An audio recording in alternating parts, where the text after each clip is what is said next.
On December the 3rd, I tested positive for COVID. I was to the point where I really couldn't even walk. She was admitted to the Tupelo Hospital. That's where she remained for 82 days. That was the first time they told Reggie he could come see me. I nearly lost my wife. I mean, that's real. There ain't no false information. And I don't want to see you lose a loved one. Sponsored by Delta Health Alliance. Go to getyourshotms.org. Because there's a lot of pent-up anger over the last year. All right, we can do this. Solar Warden, how you doing, bud? Downshift, Nucker, Justin Maynard, good to see you all. Thank you for coming on in.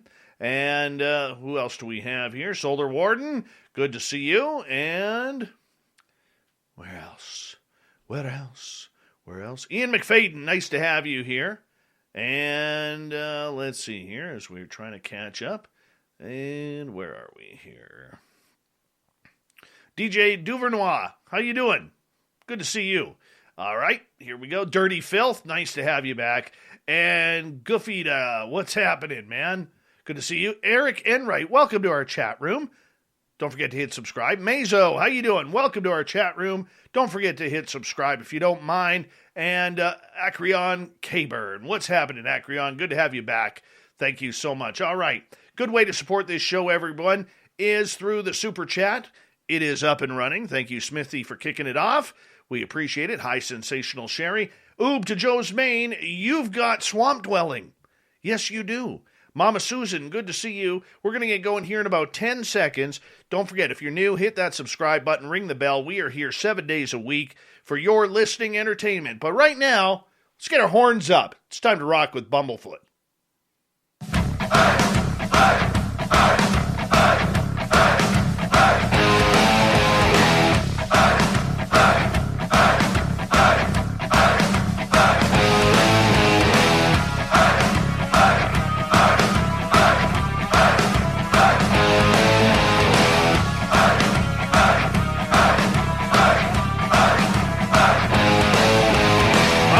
Of central British Columbia to you listening around the world. This, my friends, is Spaced Out Radio. My name is Dave Scott, sitting in the captain's chair of SOR headquarters. We welcome you to tonight's show and our terrestrial affiliates around North America, digitally on TalkStream Live, Revolution Radio, and KPNL. All of our archives are free. Go to youtube.com/Spaced Out Radio. Do old Davey the favor, hit that subscribe button. You can follow us on Twitter at Spaced Out Radio, Instagram, Spaced Out Radio Show, and now on TikTok at Spaced Out Radio. Our website is spacedoutradio.com. We have a plethora of features for you. Rock out to Bumblefoot, read Shirky Poo's Newswire, check out our swag as well. Tonight's show is brought to you by Chive Charities. Help break the world 10% happier by visiting Chive Charities today. You can find them on our website. We have one of the most popular Creepypasta influencers here on the show tonight, making his third appearance. Swamp Dweller is back. Now, if you haven't hit subscribe on his channel, I highly suggest you do. He's got almost 250,000 followers who tune in and watch his videos on the creepiest, spookiest stories that you will find anywhere on the internet. Are they real? Are they fake? Are they encounters that real people like you and me are encountering? Only the person telling the story knows. But what we do know is that it is one heck of an interesting and entertaining channel. And tonight, Swamp Dweller is going to get into the Christmas spirit and Thanksgiving spirit as we enter the holiday season. We are going to get into some Christmas creepypasta for you tonight. Mr. Swamp Dweller, it is always a pleasure to have you on Spaced Out Radio, my friend. How you been doing? Not too bad, Dave. Thanks for having me on, brother. It's good to be back. It is always good. And I want to say a big thank you because at least once to 3 times a week you pop into our chat room at night and you hang out with our audience, and our audience absolutely loves it and loves you. We've tried to turn as many people onto your channel as possible as well. And I just want to say thank you so much for your nightly support for what we do here on this show. Yeah, anytime. It's always great to come and listen and hear what your guests got to say. And I like the little chats you have at the end of the streams and such. It's always nice to hear some of your thoughts and opinions and such. Well, I very rarely get a chance to do that, but, thank you. And sometimes I don't know if my opinion means anything, But you know what? Got to put it out there. That's our job as a public. But this is about you tonight, my friend, because you are somebody who has a very strong following, a cult following, I will say that. And I'm proud to be a part of that cult following. I really am, because you entertain me every single night, and for people who don't know, literally, when I get off the air, like I have a studio in my house that I broadcast all around the world from. And literally, I go upstairs, I get the dogs all settled in, make sure that they're ready for bed, and then I crawl into bed, throw my headphones in, and boom, it's straight to Swamp Dwellers channel, because your entertainment, man, I am so appreciative that I found it, because you tell the stories that are really freaking people out. And I don't know if you're doing that on purpose or you're just going by the stories that are given to you, but I'll tell you, man, whatever you're doing, it is successful.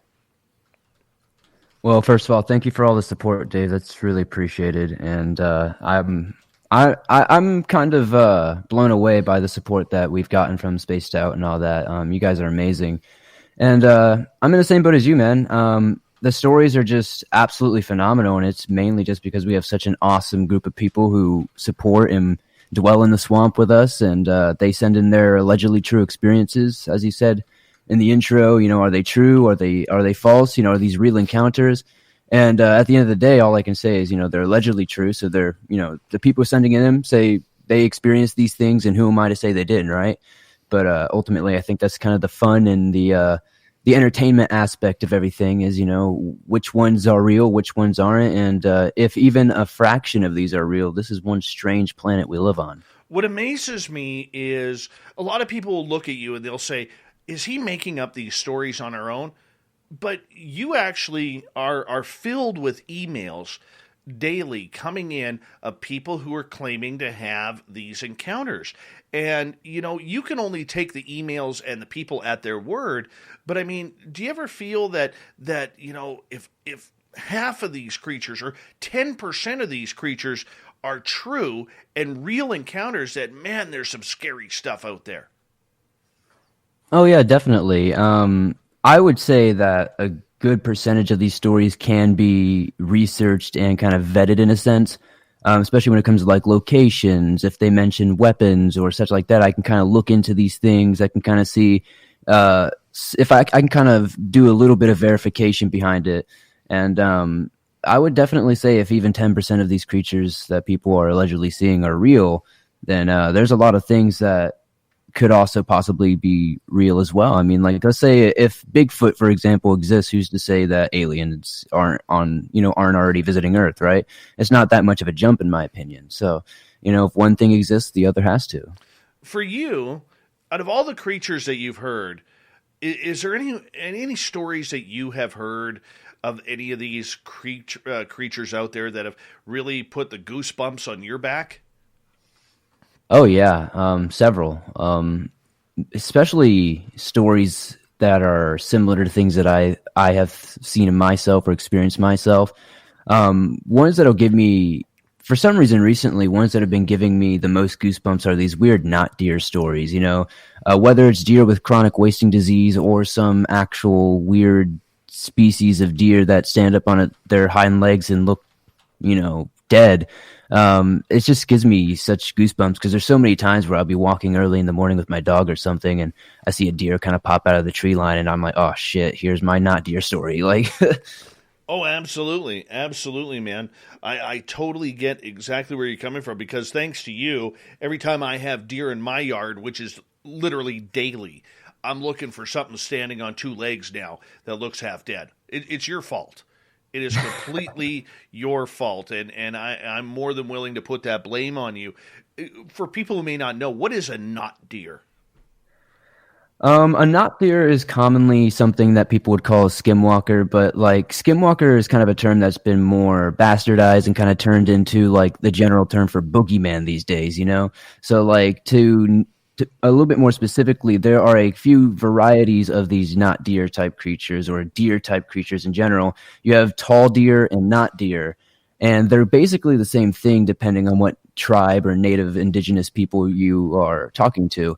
But essentially a not deer or a tall deer is a deer-like creature that stands on 2 feet, often looks very emaciated, looks unnatural, looks very distorted, moves and acts weird, often will run on its hind legs at you, will have these absolute demonic screeches, these growls, these howls that are just, a mix of, anything you would find to fuel your nightmares pretty much. And they're said to be spirits in some cultures. Some say they're force protectors and others say they're demons. And then some people just think they're skinwalkers. So it's definitely an interesting phenomenon. For you, as you've gone down this road, has it increased your encounters? Because a lot of times, a lot of people believe, especially in the spiritual world, that the more you talk about these topics, the more chance you're going to have strange things happen to you. I get asked this all the time, and I don't think so. I think it goes hand in hand with another question where people say, does this make you paranoid? And not really, because, I've had some weird encounters. And when I first started doing this, I would say maybe some weird stuff picked up a little bit. But in all honesty, I don't really think I've had like a scary story outside of just, encounters with people and, stuff like that really happened to me. I've not had a skinwalker encounter or a not deer encounter myself. But like I said earlier, every time I see a deer now, I'm like always sussed out about it. Yeah, no kidding. No kidding. I would be too. Is there any story out there that you have or topic that you have covered that you're like, damn, I really do not want this happening to me, whether it's aliens or weird creatures coming up to you in the middle of the forest, or you always have these not deer stories or these weird white creature stories that are sneaking up in people's backyards when they go outside, for a cigarette or to take the dogs out. This scares me, man.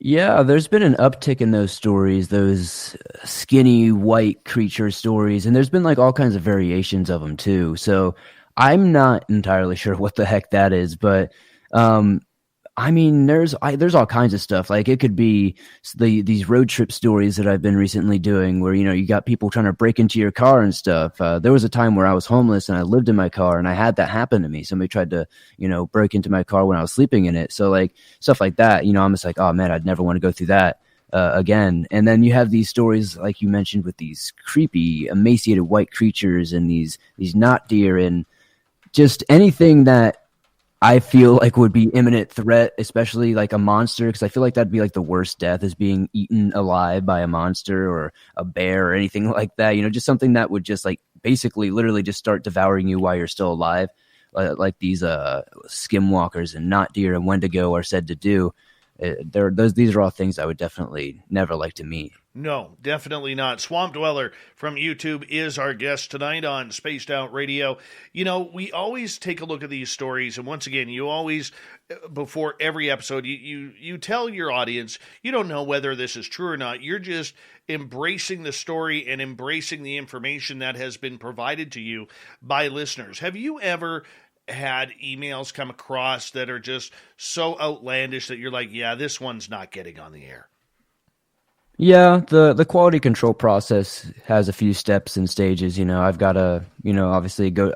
Mainly, I like collect a bunch of things on a certain topic through keywords and stuff, and then I'll go through them all and see what's worth sharing and what's not. But there's definitely some absolutely insane stories that'll get sent my way and are trying to be passed off as like 100% legitimate. And you'll get a few sentences in, and you're just like, oh man, this is going to be one of those.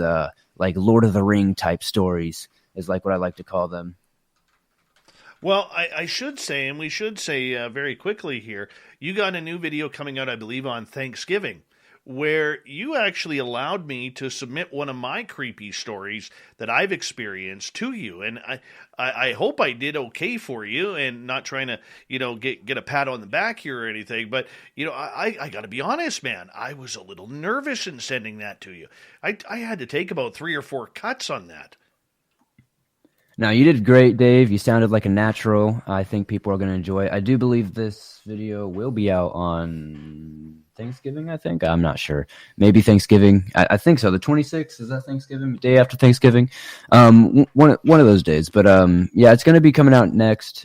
Dave did a great job. I'm excited for that episode. It's a topic I've never done, so hopefully people will enjoy it. Yeah, I'll tell you that I'm not going to give it away. My audience will know the story, but they could be surprised when they tune on in to you. But for your audience, I'll tell you, I've experienced a lot, man, and that one scared me. That one is one of the ones that has completely scared me, man. So I wanted to give you a good one right off the bat, and people will have to tune in to Swamp Dweller either Thanksgiving in America or Black Friday, one of the two, in order to check it on out, man. But I appreciate you giving us the opportunity, or me the opportunity, to do that, though, dude. Yeah, definitely. We'll definitely have to have you on some future episodes as well. Do you get a lot of contributors? Here and there. I like to collaborate and help out some smaller narration channels and newer ones, help out upcoming voices that I like, and sometimes I'll work with some old friends of mine, like Let's Read and Darkness Prevails and stuff like that, every so often. But for the most part, it's kind of just me, chipping away and knocking out these stories. Now, what a lot of people may not know is this whole Swamp Dweller phenomena that you've created here. This has become a full-time job for you. This is something that I'm sure you didn't expect to take off. Yeah, I never thought that it would do what it did. The media company that I started outside of Swamp Dweller that eventually kind of consumed Swamp Dweller as a part of it, has become something so much different than I ever thought it would be. And with Swamp Dweller obviously being the star of everything I do, it's just it's afforded me a lot of other opportunities to get into the podcast world and be able to be on cool shows like Spaced Out Radio and such like that on the radio and such. So it's been a dream come true, that's for sure. But it's definitely not something that's easy. It's not something that I take lightly or take for granted. This is a 24/7 job every single day. I don't really get too much breaks, and anytime I do get a break, it's still mainly like doing back end work, like emails and sponsorship stuff and all that kind of thing. Does it ever stop? Like, how do you get time to slow down?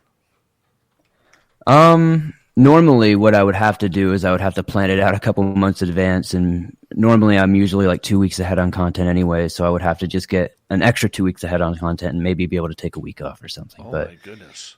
Since my job is never ending, especially with the show growing and the company growing and me hiring people and, the business growing and just all aspects, it's just not a real time for me to be able to stop. But I do find, time in the day, obviously, to be able to relax and, just release all the stress and everything.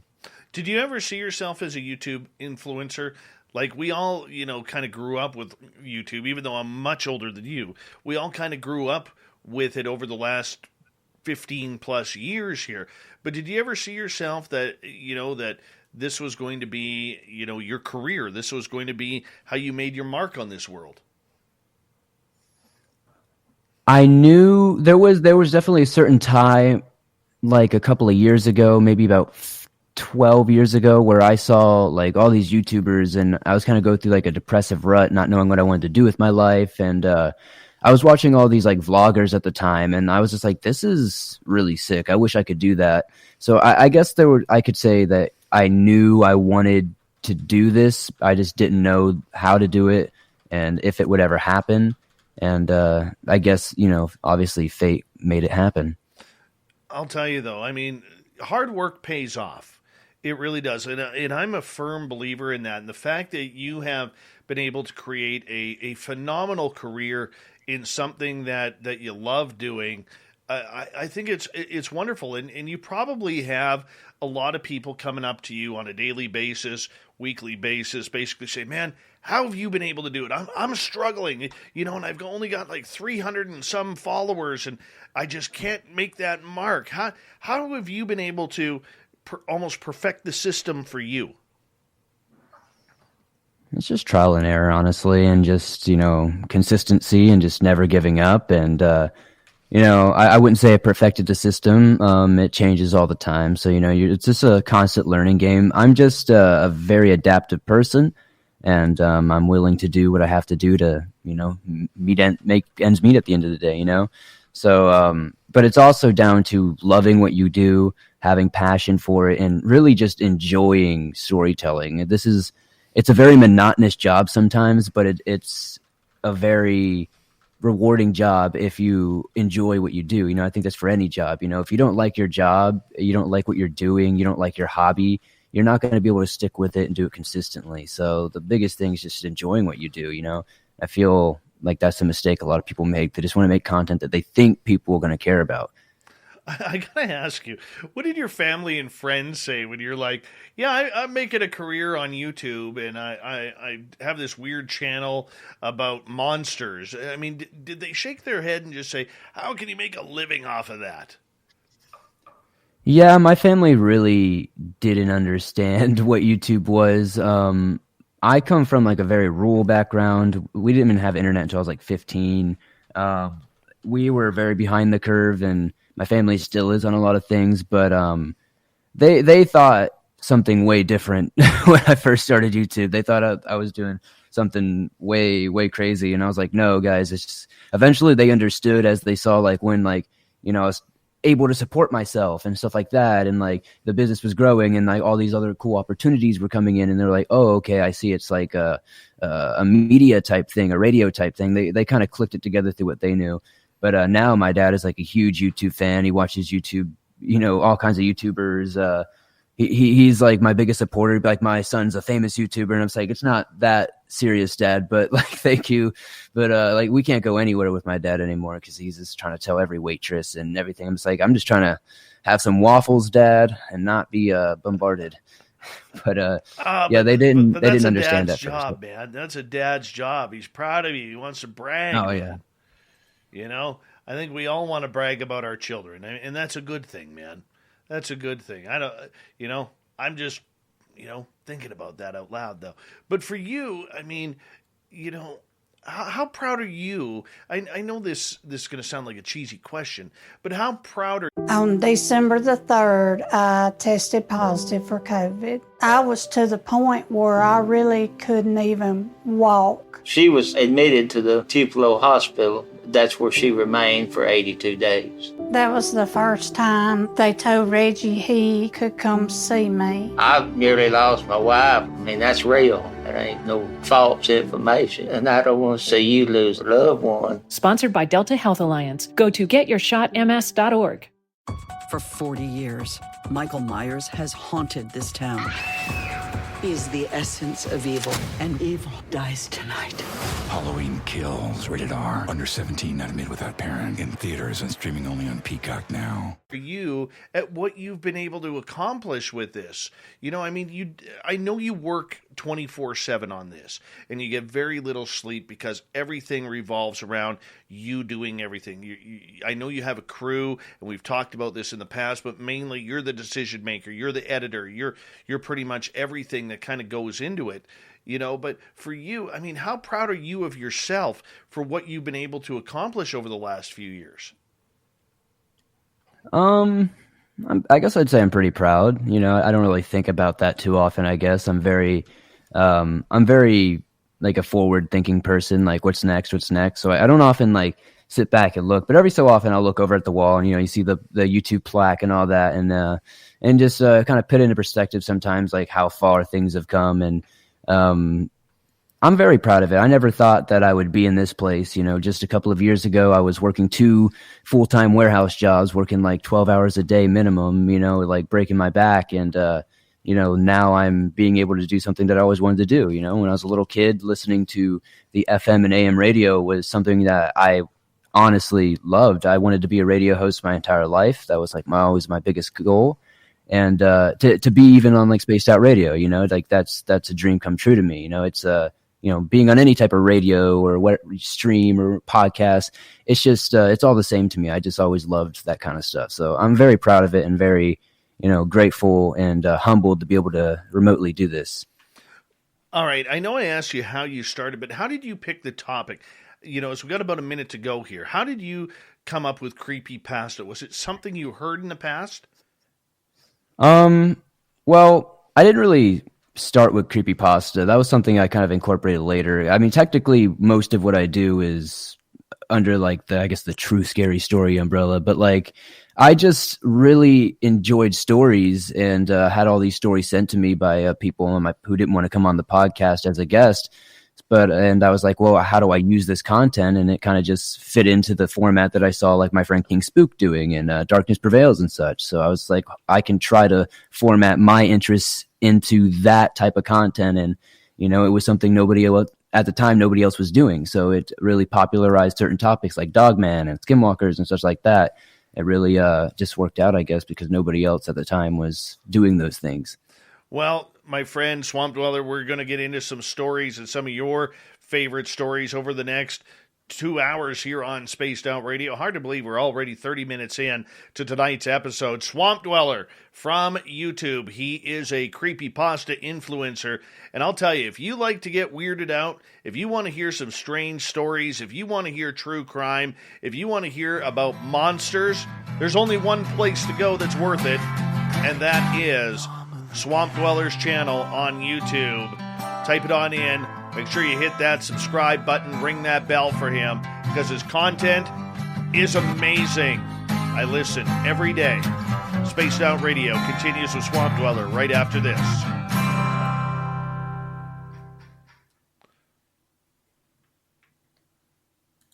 All right, we're clear.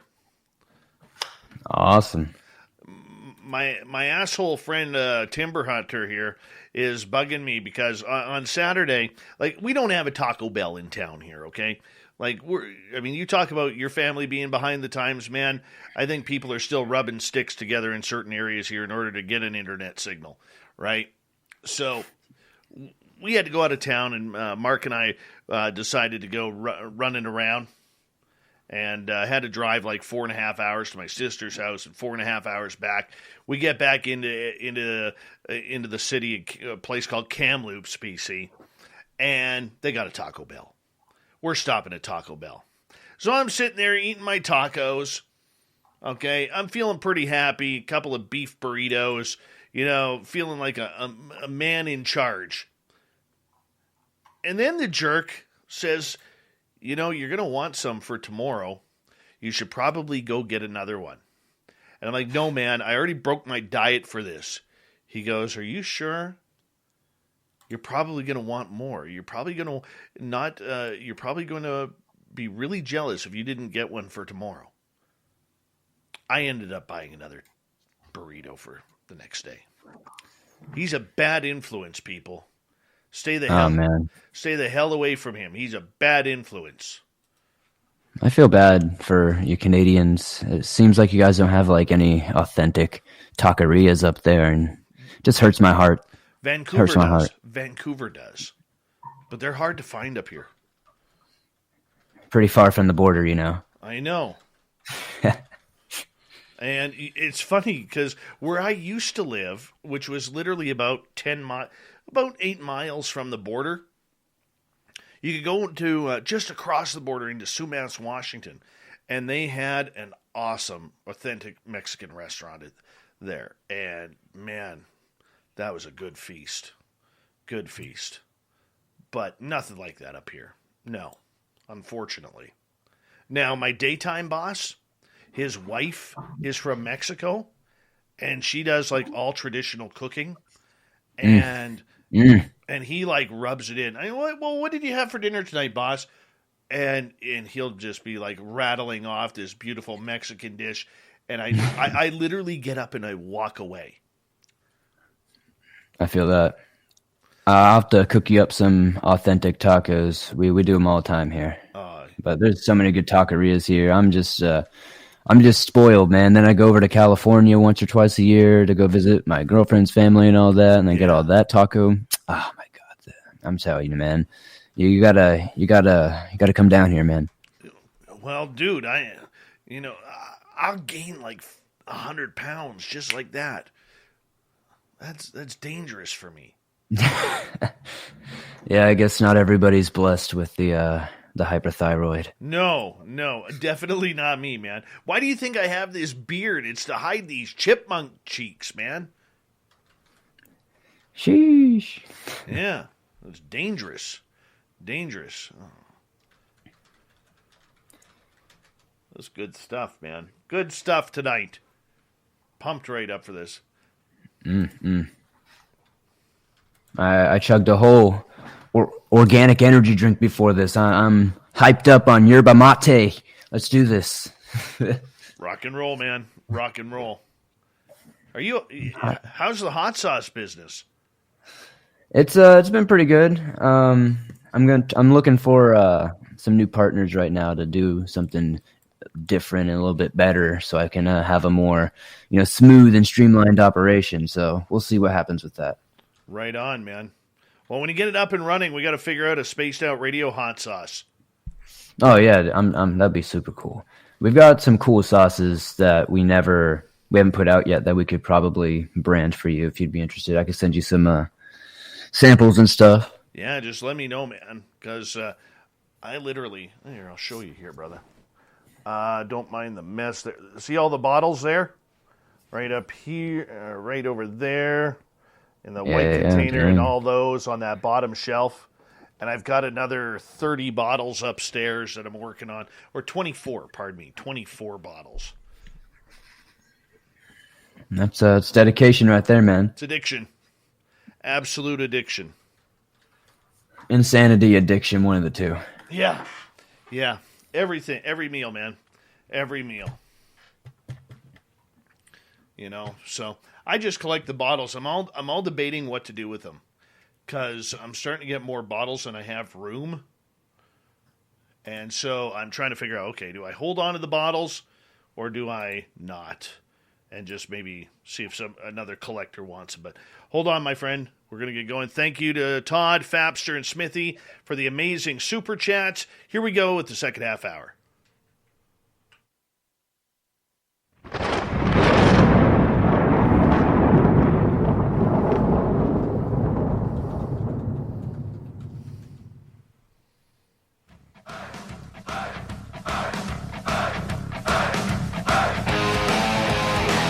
Second half hour of Spaced Out Radio is now underway.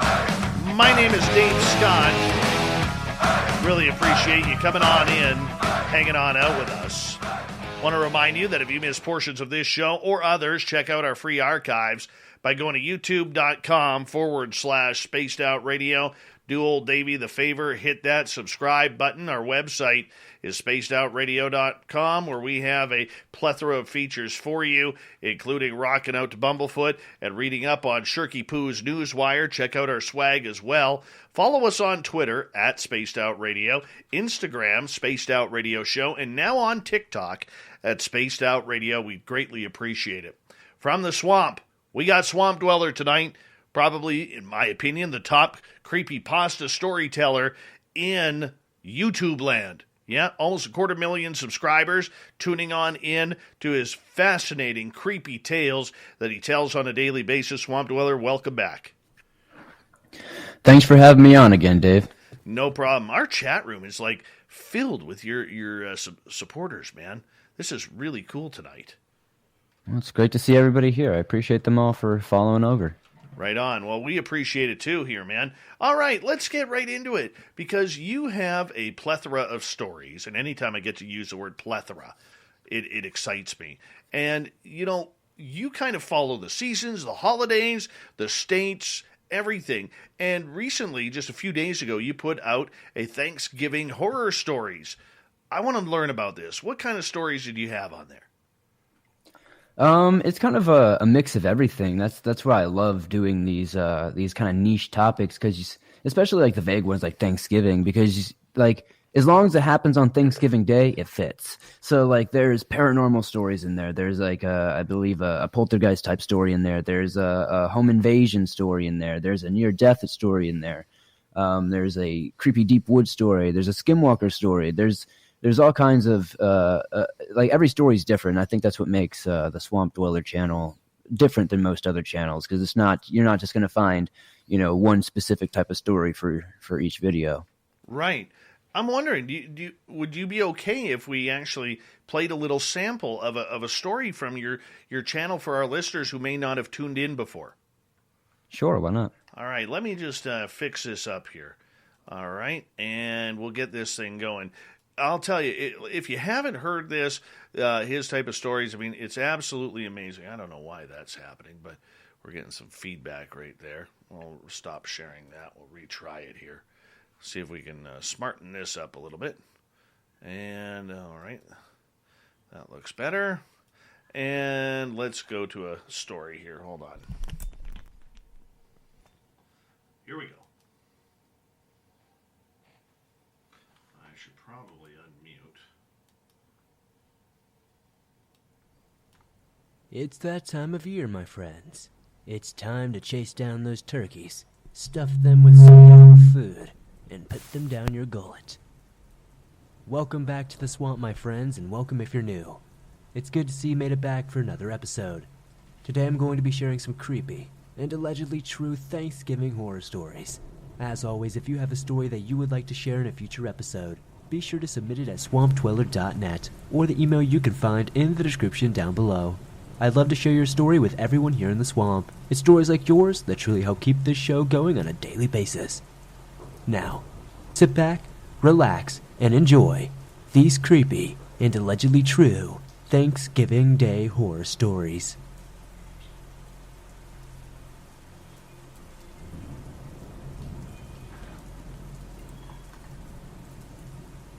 Hey Swamp Dweller, I love your stories, and as promised, I have a few stories of my own from South Carolina. I want to start off by saying that I am a female in my 30s. This happened when I was 11 or 12, though. My brothers and I are adopted from the Cherokee bloodline, and are very sensitive to unnatural things. So our stories start at a young age, but it was something my adopted mom said at Thanksgiving that made me and my brothers look at each other with absolute fear that none of us had felt in many years. Mom told us that she had been having nightmares about a demonic-looking dog creature with glowing yellow eyes since Grandma had passed, and she was now living in her house. So, my brothers and I went outside to recant the issues we had at the time. As I said, I was 11 or 12, which means one brother was 10 and the other was 9. We had gone to Grandma's every summer, which was fine because Grandma had a massive plot of land smack dab in the middle of nowhere. Our great uncle lived across the wood line and had cattle and chickens, and we would usually enjoy our time at his farm. An hour and a half of being stuck in the car, and we got to the farm. We still have a bit of time before the sun goes down, so we slipped into our muck boots and started walking around the great big field in front of Grandma's house. Something had caught my attention on the other side of the area, though. My brother Jay then looked at me and asked, "Kay, what did you see?" I said nothing at first, and we continued to play for a bit, but I felt uneasy the entire time, as was my young brother. It just felt like something was watching us across that field. As it starts to get dark, my grandma lets the dogs out to come and try to retrieve us from playing, which was how we knew it was time to go home. No matter where we were in the woods, the swamp, or anywhere else on the property, the dogs would find us. So we get back to the house, and we get ready for bed like usual. Now, it's about 9 o'clock on Thanksgiving evening, and I hear one of the cows outside lowing very loudly, like she was being attacked or something. I look out my window and see some massive creature with yellow eyes attacking this poor cow, absolutely shredding it. The following day, my uncle came to the house and asked if we had seen anything in the pasture last night, as one of the beef cows had been mutilated. I stay quiet, as my adopted family doesn't believe in supernatural things anyway, and I didn't want to be ridiculed anymore. He explained that he did not want us going into the woods until they figured out what was killing the cows. But a few days later, a farmer down the road saw a pack of coyotes, and I guess they got the blame. So after that, my brothers and I went into the woods, and we explored the area where I had seen this thing watching us the first day. We go about 100 feet into the woods or so, and we came across a large bramble patch that looked like it had been molded into the shape of a cave. A thing about these brambles is that unless you have incredibly thick leather work gloves, you will bleed from the inch to inch and a half long briars. Immediately, My brother G starts to cry. He just can't bring himself to talk, and he just stands there and starts to cry. Jay and I get to G, and we try to get him to tell us what is happening, but he cannot compose himself. As we began to walk away from this cave structure, my grandma sends the dogs out, signaling it was time for lunch.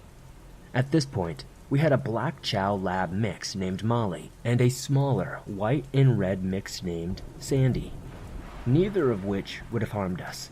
Now, I bring this up because Molly was tearing through the trees as if something had been ready to attack us. Molly was my dog and very protective of me. As soon as my lovable pooch gets to us, she starts growling, and she starts herding all three of us back toward the house. I stopped to see what my beloved dog was flipping out about, and she bit my pant leg and started dragging me right out of the woods.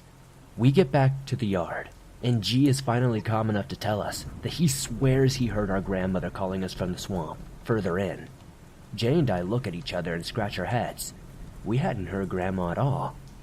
That night, my brothers and I were a bit restless, and as soon as it was summer and we had no actual bedtime, we decided to play ghost in the graveyard in front of the house. We get the torchlight, and I am it, of course.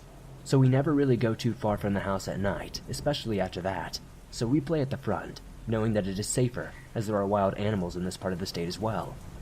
I call out. All are free to end the game after 10 minutes of not finding each other. The guys come back to the front of the house when we hear my voice from the woods call, "All free." We stop, and I point the ample light toward where my voice came from. In the morning, we see a vast, looming figure, dark as sin with large, yellow eyes, call out again, "All's free." We got our asses inside and stayed there for the rest of the night. Even to this day, sometimes when we go out there, we have seen the eyes and hear my 12-year-old voice call out, "All's free." So, to the creature in the woods, I don't know what it is, but I don't ever want to meet it.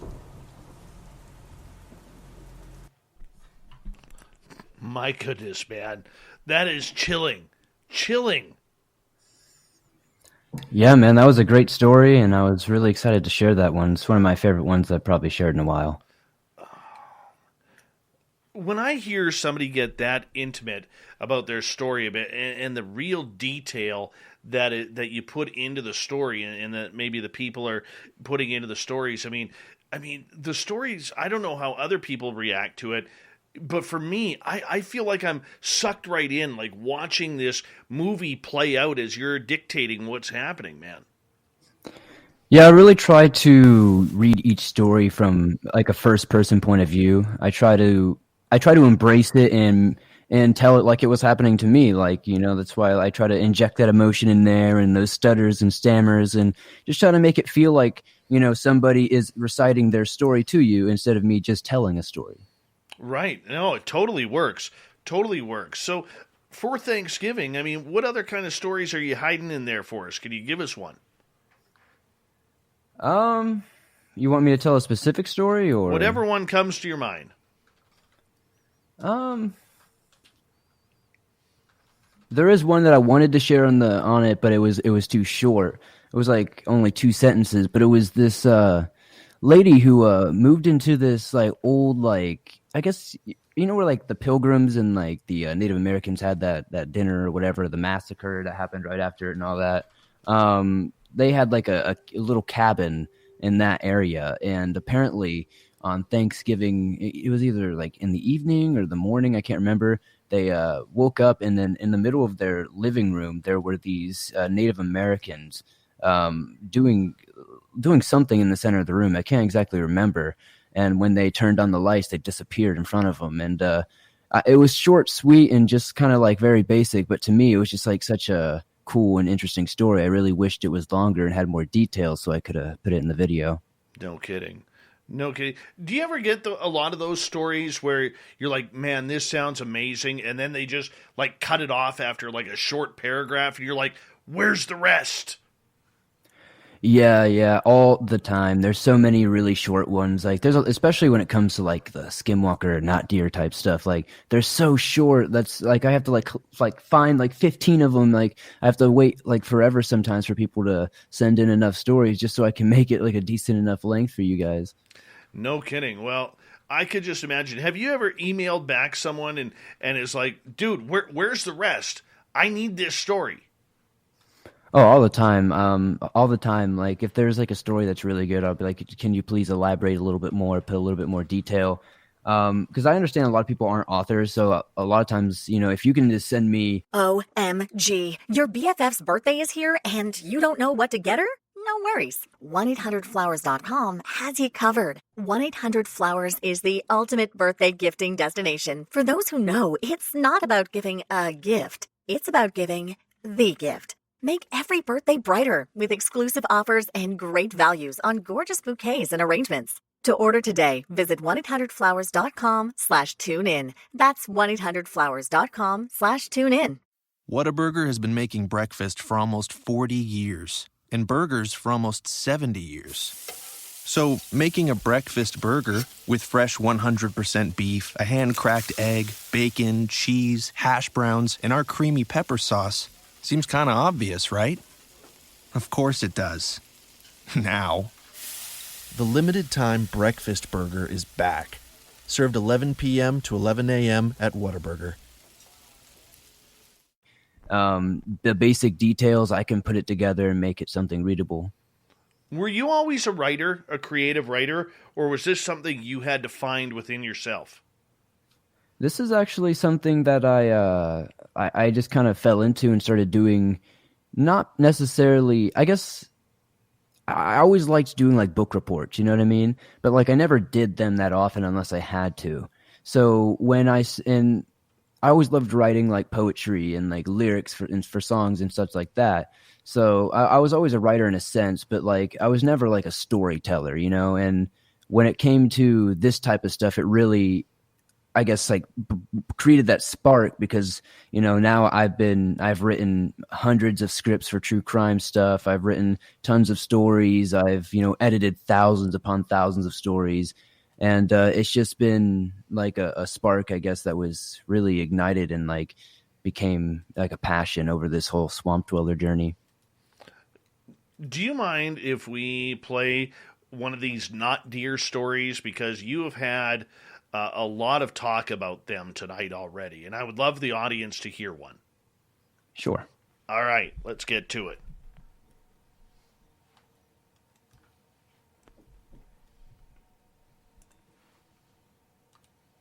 Things happen there.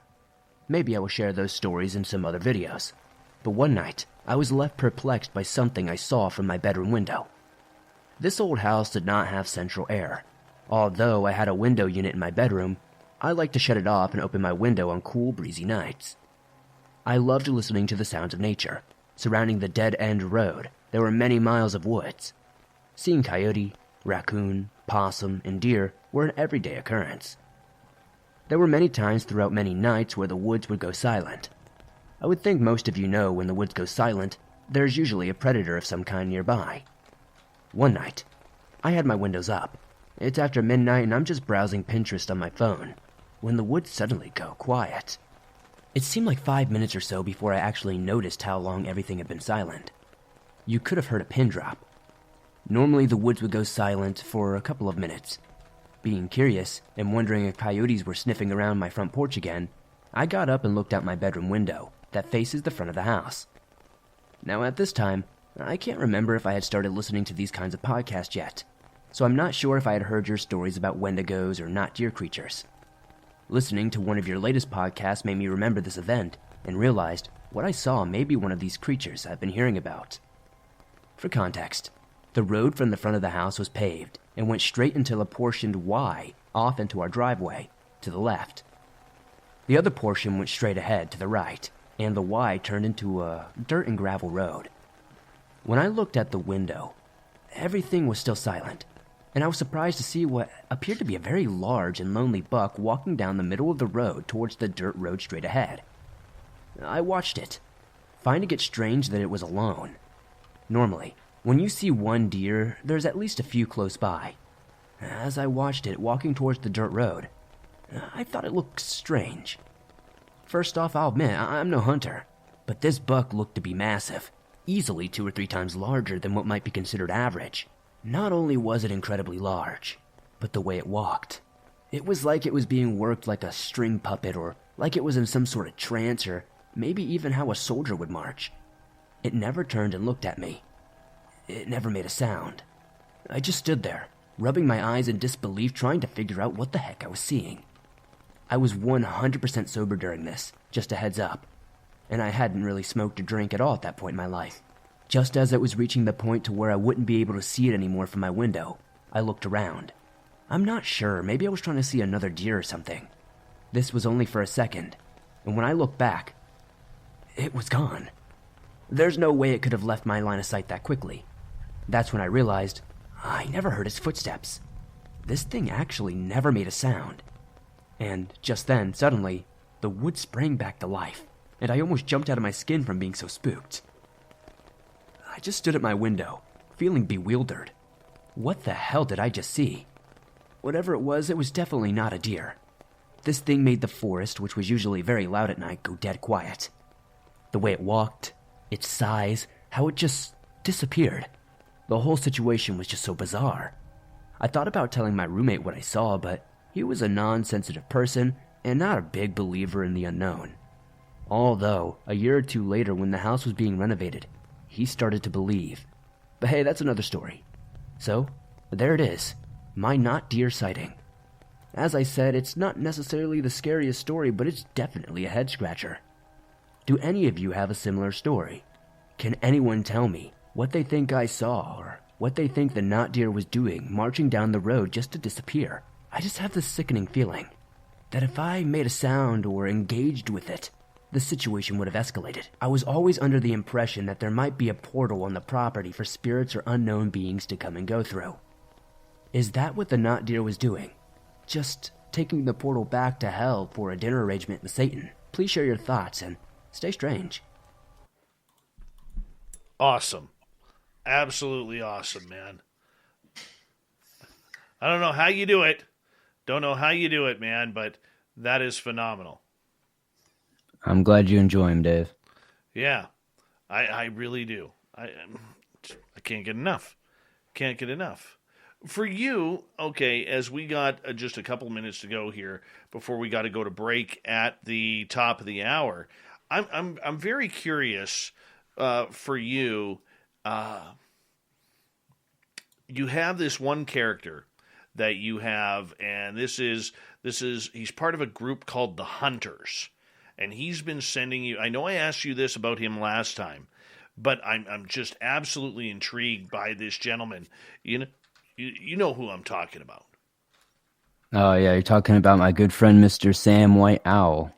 Oh, he's probably in my top 10 of people I want to interview right now.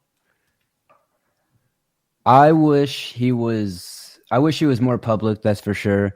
But he's definitely more active and sending in letters again. I actually just got the third one for season 2 here. And it's going to be about a creature that most people have probably never heard of, and I don't know too much about, but I've been educated through my good friend Sam, called the Zabrak. So I think it's going to be a very interesting episode coming out here very soon. Now, what amazes me about this is he talks about this group called the Hunters. What is this? Have you investigated this group? I've done some research into it, and I've definitely seen some things that are interesting. When it comes to vetting certain things, and especially when it comes to finding information about things that kind of seem fantastic, sometimes you'll be surprised what you actually find. And there are several groups that across the world for many, many generations that have allegedly been monster hunters that work in conjunction with each other. And it is my belief that that is the hunter group that Sam is referring to. Yeah, I would love to find this group. Like, how do you become a part of these groups that he calls the Hunters? Sam has entered this a few times, and from what I gather, it's more of a they'll find you kind of thing. You know what I mean? There's not really like a straightforward application process. Wouldn't you love to be a part of that team, though? Oh, that would be awesome, but at the same time, for these stories that I've read, we're about to be 13 stories into it, and to be honest, I do not envy Sam's job. No. How much do you believe that he's telling you the truth? That he goes out there looking for all these mystical creatures to literally either communicate with them, to talk him off the ledge from killing people, to having to sometimes get a little violent with these? I think there is always a grain of truth in just about every story. And at the end of the day, it is entertainment, like I said. So, if Sam White Owl doesn't turn out to be an actual monster hunter that's out there, throwing fists with Sasquatch, I'm not going to be too upset. But I do think there is some grain of truth to these stories. They're incredibly accurate to the lore. I always vet everything he says about the creatures, down to the backstory, to the descriptions that are known about them, and it's always incredibly accurate. And I think that it's either a very incredibly researched writing project or there's some truth to it. Wow. This totally intrigues me, man. I know that you have a personal relationship with him. So Sam White Owl, if you're listening, man, I would love the opportunity to sneak in an interview with you to learn about the hunters. That's for sure. Yeah, but for you, I mean, the letters that he sends you, I mean, these are pages upon pages. Like, he goes into great detail. Oh yeah, many of the episodes are well over an hour and a half long. I even have I have the entire first season, 10 letters in a video together, so you don't even have to skip through them. And that one's like an 8-hour video. This next one's probably going to be over an hour long. These episodes minimum are like 45 minutes. So he goes in, he spares he spares nothing. He goes all the way in, and he just gives you every detail possible. No kidding. My friend, I'm going to get you to hold on right there as we are going to go to break here at the top of the hour. Swamp Dweller is here. He's one of the top channels when it comes to creepypasta stories on YouTube. If you haven't heard them, you're missing out. If you like to be freaked out by monster stories, he's the man who's going to tell them to you. So make sure you go to his channel, hit subscribe, ring the bell when you know his episodes are coming on. More with Swamp Dweller in Hour 2 of Spaced Out Radio next.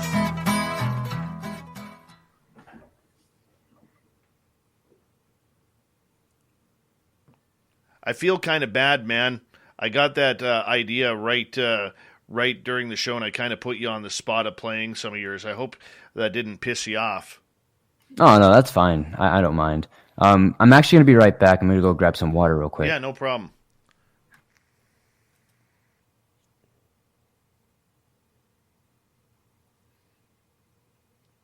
I am so addicted to his channel. So addicted. Smoky Mountain Wanderer, how you doing, buddy? The gorgeous and talented Kira, how are you? Oh, the Clam has sent me the password for tonight. Look at that. Oh, hey, Clam.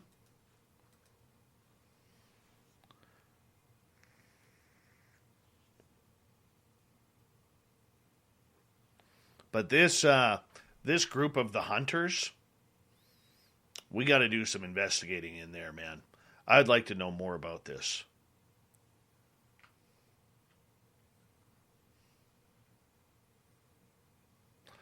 Gary the Dutchman. Well, the Dutchman's here. You ever figure out how you want to piss off a Dutchman? Well, what you want to do is affect their wallet. Because the Dutch people, especially people like Gary, they have no problem reaching into your wallet in order to get as much cash as they can. But we figured out a way in order to get your money back. Use promo code SOR 2019. That's SOR 2019. Go to Mighty Moose Beard. Excuse me. I get so excited I can't even talk. Go to MightyMooseBeard.com. Hit up Gary the Dutchman for some beard oil. And ladies, it works fantastic in your hair. I got the True North here. If you want to smell like a Canadian, not a Dutchman, a Canadian, you put some of this stuff on. Let me show you. You just drop it right in your hand like so. You rub it in your hands, and you just massage it in. Massage it in. That's it. That's all you do. And Gary the Dutchman gets pissed off every time I do this commercial for him because he knows it's costing him money. He knows. You know, he's got to give out, you're going to use the promo code. He's got to give out a discount, right? He hates it. So go to MightyMooseBeard.com, get your oil, you rub it in your hair. It's great. It's all natural, no chemicals. Your hair looks great. Your beard smells great, if you have a beard. And you get to piss off a Dutchman as well. It's a win-win-win. MightyMooseBeard.com. Check it on out today. There you go, Gare. All right. And who came in here? Yeah. Oh, there's gorgeous DM. She is our resident Red Deer Rebel. Wearing number 9 in your program. Number 9. She's not related to the Sutter family, though. Shame. Yeah. Are you a hockey fan? I know nothing about hockey. All I know is that it's two street gangs giving non-lethal spears that fight each other for dominance. It used to be that way. It's not that way on anymore. ice. Not that way anymore. I can't stand hockey now. I love hockey, the game, but this whole pussyfooting around and crying to referees, don't like it. Don't like it a bit. Drop your gloves like a man. Take a couple of punches. That's what the game is all about. Hi, gorgeous Nicole Perron, fellow Canadian. Oh, hey, Clam. And Adam Robbins, good to see you. Stephen Bonang, how you doing, my fellow Canuck? Mama Susan grew up with the Sutters. Believe it or not, Mama Susan, my grandfather used to bale hay with their grandfather. Yeah, back in Viking, Alberta. My grandfather's from Vegreville. Wow. Fun fact, my grandfather was my grandfather. No. Yeah. All right, bud. I bet I blew some minds there. That was huge. Huge.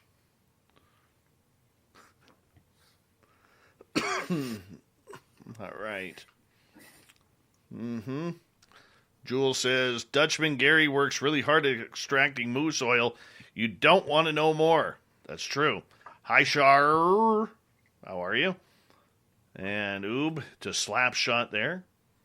Hey, I get my kubasa from Stanici's, dirty filth. Get it shipped out to British Columbia. My dad does. I know Stanici's well. Best kubasa you'll ever get. Or kolbasa for your English people. All right. Yeah. Gorgeous Lala B. The stunning and talented Nicole Sakic. How you doing? We got about 1 minute, Swampy. All right. In fact, filth, I got about 5 rings of sausage in my freezer right now from Stanici's. Take that, buddy. Take that. I know you're jealous. All right, big thank you to Spooky Morales, Todd Purdon, Fabster, and Smithy for the awesome super chats. It's a great way to support what we do on this show on a nightly basis, so thank you so much to those who choose to hit that super chat button. We really appreciate it. All the new listeners checking us out for the first time, thank you for hitting the subscribe button and ringing the bell. We really do appreciate it. We're here 7 nights a week for your listening entertainment. And, of course, you can do some shopping. We're just changing over gear into our new store. Oh, hold on. Can't start the show. Gail has messaged us. Oh, thank you, Gail. We'll be breaking that here in a little bit here. Here we go, everyone, with hour 2.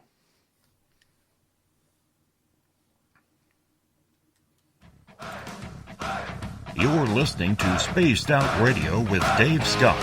Follow Dave on Twitter at Spaced Out Radio. And on Facebook, Spaced Out Radio Show. Hour number 2 of Spaced Out Radio is underway tonight. My name is Dave Scott. Thank you so much for taking the time to join us. We really do appreciate earning your listening ears wherever you are on this beautiful planet we call Earth. Hello to everyone listening in on our terrestrial affiliates around North America, digitally on TalkStream Live, Revolution Radio, and KPNL. All of our archives are free. Just go to youtube.com/Spaced Out Radio. Do old Davey the favor, hit that subscribe button. The Desert Clam has set the password for tonight in the SOR Space Travelers Club. Nectarivorous. Nectarivorous is your password. Use it wisely, Space Travelers, as a clam sets the password each and every night right here on Spaced Out Radio. Our website is spacedoutradio.com. We have a plethora of features for you, including Rockin' Out to Bumblefoot, reading Shirky Poo's Newswire. Check out our swag as well. Follow us on Twitter at Spaced Out Radio, Instagram, Spaced Out Radio Show, and on TikTok as of right now at Spaced Out Radio. We continue on tonight with the man, the myth, and the Creepypasta legend. Swamp Dweller is his name and the name of his channel, as you should go there, hit subscribe if you like spooky, scary, weird, freaky stories. And he's here to tell us all about them. And of course, you want to go to his YouTube channel, Swamp Dweller, and hit that subscribe button. He's almost at 250,000 subscribers. We want to help him with our audience to go over there and let's try and get him past that 250,000 mark. I think we need that. Swamp, welcome back. Good to be here, Dave. Good to be here. Mm-hmm. So let's be honest. Were you subscriber number 1 to your channel? Probably. I'm not. I don't really remember, to be honest, but I probably was, I guess. I'm not gonna lie. I was subscriber number 1 to ours. But there's no shame in that. You got to be your own biggest fan. You know what I mean? That's how you get through the day. Hyping yourself up. I sent myself a thank you for subscribing, to be honest. No, I didn't really, but I just thought that would be funny. All right. Right around the corner, we have Christmas. And, of course, we got to get through this week, which is, Thanksgiving in the United States on Thursday. And then, of course, Black Friday, my favorite American holiday of the year. Love it. Love it. But we'll get into that later. Then comes the run to Christmas. You got any good Christmas stories you'd like to share with us? Yeah, I've got quite a few I could share probably. One of my favorite ones is this, do you know what Krampus is? Yes. So for everybody familiar with Krampus or unfamiliar with Krampus, it's basically, like a pagan deity that's kind of always been known to kind of go along with St. Nicholas, and St. Nicholas, rewards the children, giving them gifts. Krampus eats the children that are bad and such. And there is a story that was sent to me the first year I was doing this, and I did these Christmas stories. Apparently somebody was staying in this little cabin in the middle of the woods like they did every year. Rock out to some rock and roll. And when you do, make a sandwich that rocks. Go with 2 slices of your favorite bread, pile high with Eckrich deli meats. And then turn it up to 11. Eckrich, you do you. OMG, your BFF's birthday is here and you don't know what to get her? No worries. 1-800-Flowers.com has you covered. 1-800-Flowers is the ultimate birthday gifting destination. For those who know, it's not about giving a gift. It's about giving the gift. Make every birthday brighter with exclusive offers and great values on gorgeous bouquets and arrangements. To order today, visit 1-800-Flowers.com/tune-in. That's 1-800-Flowers.com/tune-in. Their family, and in the middle of the night, they were sleeping, and it was Christmas night or Christmas Eve or whatever you want to call it. And they hear these like loud they hear these loud thumping noises on the top of their roof, and it sounds like hooves, and it sounds like it's walking slowly but very heavily. It sounds like it's being very deliberate with where it's stepping, but it wants you to hear it, is what they were saying. It was just like a very deliberate sound, and it would go for hours and hours. And right as dusk would happen, they hear it jump off the roof and land in front of the door. And this thing starts beating on the door, trying to open it with all its might. And it's beating it so much that they think the hinges are literally about to get ripped off. And they look out the window to try to see what it is, and they describe what they see as the silhouette of what you would commonly see described as Krampus. This thing looks over at them with these glowing red eyes, and then jumps away and runs into the woods. And it's one of those stories that stuck out with me, especially for Christmas, because ever since then, I'm always looking for at least one good Krampus story to have every year. Man, I didn't think Krampus was in North America. Yeah, it's usually like an Alps thing, you know, but it's very interesting how things seem to spread far and wide these days, especially when it comes to folklore. No kidding. No kidding. Do a lot of monsters come out at Christmas time? It seems so. It seems when it gets colder, especially in a lot of rural areas, you'll start seeing a lot of, Wendigo encounters and not deer, tall deer encounters, and you get those Bigfoot encounters start running up in the winter and fall time. So I think I think when the bears go to sleep, the Bigfoots come out to play, so to speak. Really? So what you're saying is we need to start leaving Christmas presents out for Bigfoot at this time of year. Yes. I don't even know what to put on Bigfoot's Christmas list. Like, what do you leave out for him? You leave him Chad Smith. Ooh. Dropping a Chad Smith like that is major. That is majorly large right there. Majorly large. You know, and that's just going to make Chad's head just get bigger and bigger and bigger. You know? Honestly. Oh, yeah. Honestly. That's just amazing. For people who are getting ready for the holidays, you know, do you have any trolls or gremlin stories that you could share with us? Because, of course, if you go back into the 1980s, you're probably too young for that, but the movie Gremlins came out at Christmas time, but you're not supposed to drop water on them at that point. Otherwise, bad stuff happens. You got any troll stories you would share with us? I am familiar with the Gremlins movies, one of my favorite ones growing up. Troll stories... They're a dime a dozen, honestly, but I don't get sent. I feel like I'm one of the few channels that don't really get sent them, but I see them on other cryptid channels all the time. But the only troll story I can really think of that I remember is there was a friend of mine that I used to actually know personally who, when he was younger, he grew up on a Native American reservation in Oklahoma, and well, I guess it's not a reservation, but technically the whole state's a reservation, but that's a different topic. But he grew up on this Native American community area, and there was this bench by this garden by his grandfather's house. And one day he was walking down this dirt path, and he sees what looks like this like little person type troll type thing. It was like probably like maybe 4 feet tall. And it was, it just looked like a troll, he said. You know, it had like these weird pointy ears, and it had like this large nose, and its eyes were like, they seemed to be larger than that of a human's, and they were like more just like kind of black and beady more than, you know, like a humans would have like a color in the iris and such like that. And he described it as kind of looking at him, and when it realized that he was looking at it, it tried to hide behind the bench. And when he ran to the bench to see what it was gone. But there was what looked like to be indents in the ground where it was standing. Oh, my. I don't know if I want to come up with something like that, man.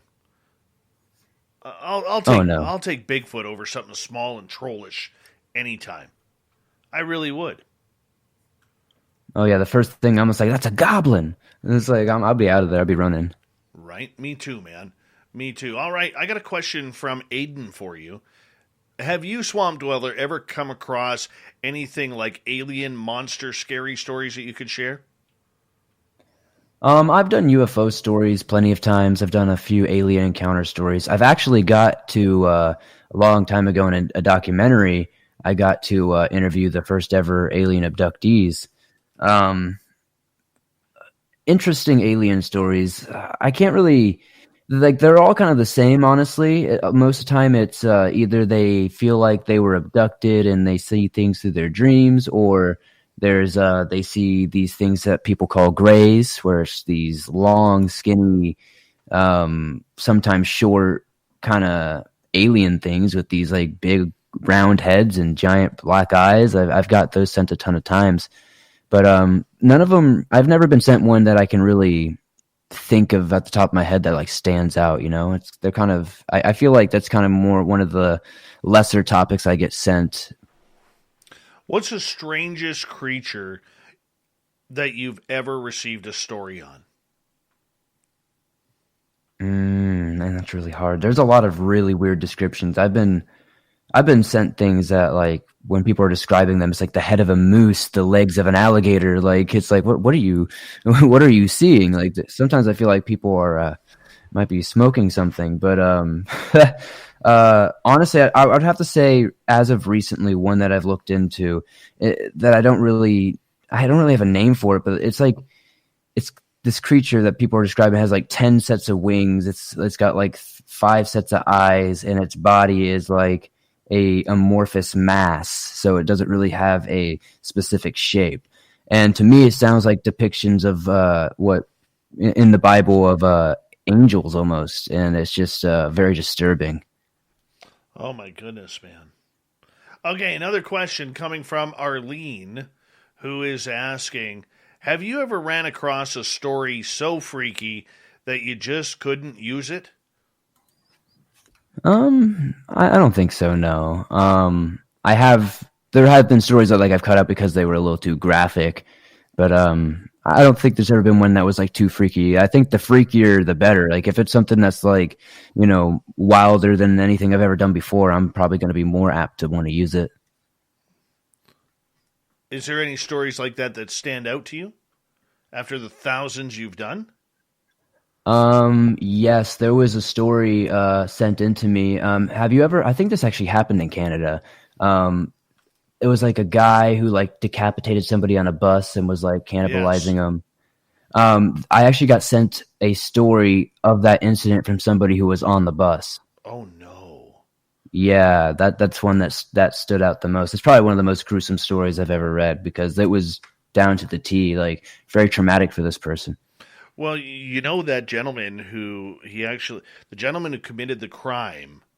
So this is going back to, I believe, Winnipeg, Manitoba on a Greyhound bus, probably 8-10 years ago, maybe a little bit longer, 15 years ago, where a gentleman had a psychotic episode on the bus, and he actually cut the head off of an innocent stranger who was sitting by him on the bus. And then he held the bus hostage, and they ended up getting the hostages out. And defense won a case for insanity. And that man now is a free man. Yeah, it's a insane world we live in sometimes when it comes to crime and the court systems. Oh, trust me. If this guy was in the U.S., he'd be locked up forever. But not here in Canada. Nope. He is free to walk around. I know. It's terrible. Absolutely terrible. But nonetheless, let's move on here in your stories here, because you have you hit topics, a lot of different types of trail systems, national parks. It also ties into the missing 411 cases. Is there a missing 411 case that's really had you scratching your head? The Dennis Martin one, I would say, really was what got me into the missing 411 phenomenon, and it just forever has me scratching my head that a child can disappear and never be found, even though he was literally right there. It's like one moment they're there, and then they're gone. And I believe last time I was on, we talked about stories like that that I've shared in the past, where their child's there, they're missing, and then they'll appear hours later like nothing ever happened, but people were going crazy looking for them. And sometimes they just never reappear. And to me, it's just I feel like, I don't know if it's cave systems underground, if it's Bigfoot, or if there's something else going on, but it's just definitely tragic, but it's just head scratching and mind boggling. No kidding. It really is. What do you think's happening to these people? Do you think they're being kidnapped by aliens or Bigfoot, Dogman maybe, or do you think that they're walking through a portal into a different dimension? I think it's a mix of everything. I think it's a little bit of column A, a little bit of column B. I think, it's the elements. I feel like it's the weather. I feel like predators here and there. I feel like people getting hurt, and I feel like people going off trails like they do often. Then I obviously feel like maybe some of these cave systems underground, if you look at the clusters of where these people go missing, it actually aligns with the underground cave systems. And I also think, who knows, maybe there are these cryptids or these aliens or these portals out there where people are falling through. Maybe there are things taking people. I think it's a little bit of everything. I don't think there's one specific, answer to what's going on. Well, our good friend Steve Stockton from Missing Persons Mysteries, he has actually been doing a lot of investigating over the years on the Dennis Martin case.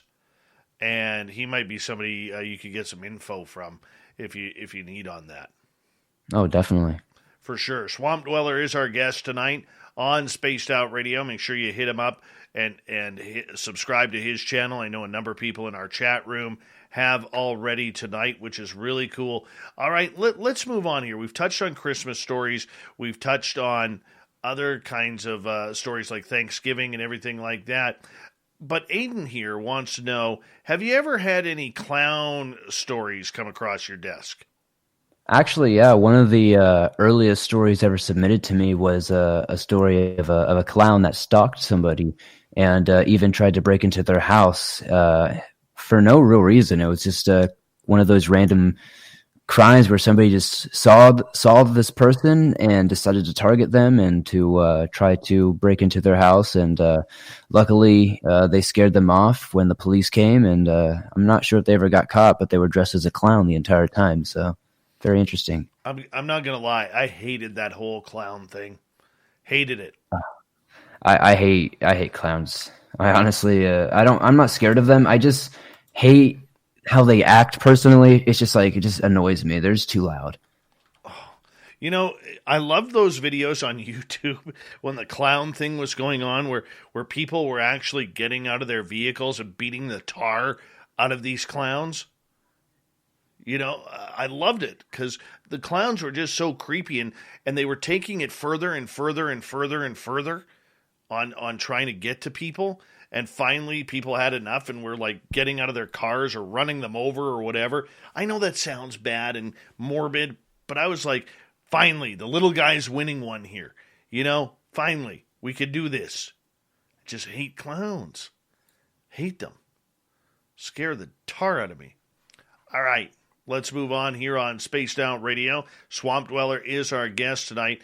You have done series of states across North America, across the United States, from Washington all the way down to Florida. Is there a state where there's a lot more weirdness happening? Aside from Florida, yeah, I would say, I'd say Alaska has some really weird stories. That's actually probably the most popular one in the series so far. Arizona had some really weird ones. Washington for sure. I would say those ones stick out the most. What do you think makes those states so particularly weird? I think it's a mix of the culture, and a lot of those places are like Alaska. Like, there's not a lot known about it. Not a lot of people actually live in Alaska, and it's just steeped in folklore and mystery. And it's just one of those places that I think the imagination runs wild. Arizona is steeped in Native American lore, Navajo lore, Ute lore, stuff like that. You got skinwalkers, you've got everything over there, right? And then places like Washington, it's just a crazy culture. You got the Pacific Northwest, those thick woods, famous for Bigfoot. I just feel like these are certain states that just have this energy and this imagination to it. And Florida, you just got Florida Man and wild stuff going on down here. Yeah, Florida Man is nuts. Nuts. How do you put up with that? It's my people, and it's entertainment, and just as long as you keep your head down, you'll be fine. Yeah. Otherwise, somebody will chew your nose off. Had enough of those stories on here. We got to get back to Florida Man stories. I'm not done with those yet. Totally not done. But we'll move on here. I'm surprised you didn't mention Ohio in all of that, because Ohio seems to be one screwed up state. It definitely is. Ohio's just one of those places where I feel like it was one of the episodes where it was mainly just like a lot of creepy people and weird people and stuff like that. It wasn't more, I feel like Ohio kind of just it's like Florida 2.0 at this point, Well, I mean, when you consider the fact that they've got the Dogman, they've got the Bigfoot, they've got Wright-Patterson Air Force Base where allegedly there's aliens, you got the Frogmen, you got a little bit of everything over there. It's not surprising that people are disturbed from Ohio. Oh, yeah, you got the grass man running around. It's just terrible, terrible. For you, and we got about 2.5 minutes here, you've also done stories per month, like January, February, right through December. Is there a month that is more spooky than others? Honestly, I feel like fall is the most spooky time of the year. Once we start getting, the world starts cooling down, and I just feel like that's when a lot of scary things come out. It seems fall or autumn, whatever you want to call it, seems to be the spookiest time of year. Like I'd say October, November definitely has a lot of the creepier stories, especially when it comes to the not deer sightings and the cryptid sightings in general. Like I said, it seems when the bears go to sleep, the Sasquatch come out to play. With all these creatures running around that you have heard of over the years, has it ever intensified your own personal desires to get out there and investigate? I know you don't have time, but I mean, does it set you off? Yeah, there's been times where it's made me want to go out and do some of these documentaries. Like I did a documentary on the St. Johns River monster where I went out to locations and we scuba dived, we got on boats, we went out there and interviewed people who had, knew about the sightings and the folklore or have seen them themselves. And it was just an entirely different experience. And things like these stories will definitely inspire me to do that from time to time.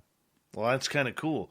I mean, have you gone on any investigations, like for Bigfoot or down in Florida? I guess the swamp ape.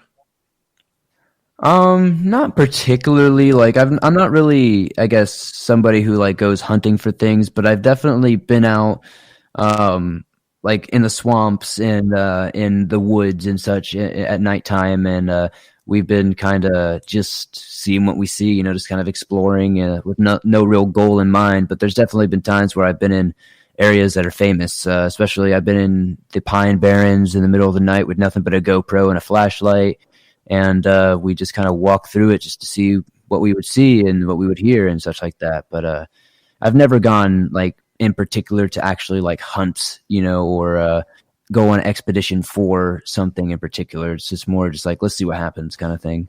Well, you get a lot of stories coming to you that keep you very interested and keep you very entertained, and you're keeping us very entertained tonight on Spaced Out Radio. The man, the myth, the creepypasta legend, Swamp Dweller is here tonight on Spaced Out Radio, sharing some of his spooky experiences from stories from people like you that have emailed him their tales of true monster terror. Spaced Out Radio continues, and while you're on the break, make sure you go over to Swamp Dweller's channel on YouTube, hit the subscribe button, ring the bell, because it's a channel you want to be subscribed to. Spaced Out Radio continues after this.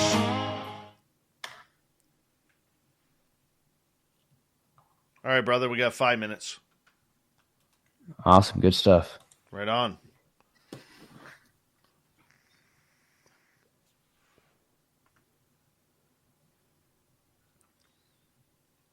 Good crowd tonight. Thank you all for being here. It's pretty awesome. Pretty awesome. Oh, yeah. Rowdy bunch of commenters tonight. Oh, yeah. They're right into you, man. Beautiful. Of course. I think it is. Let's see here.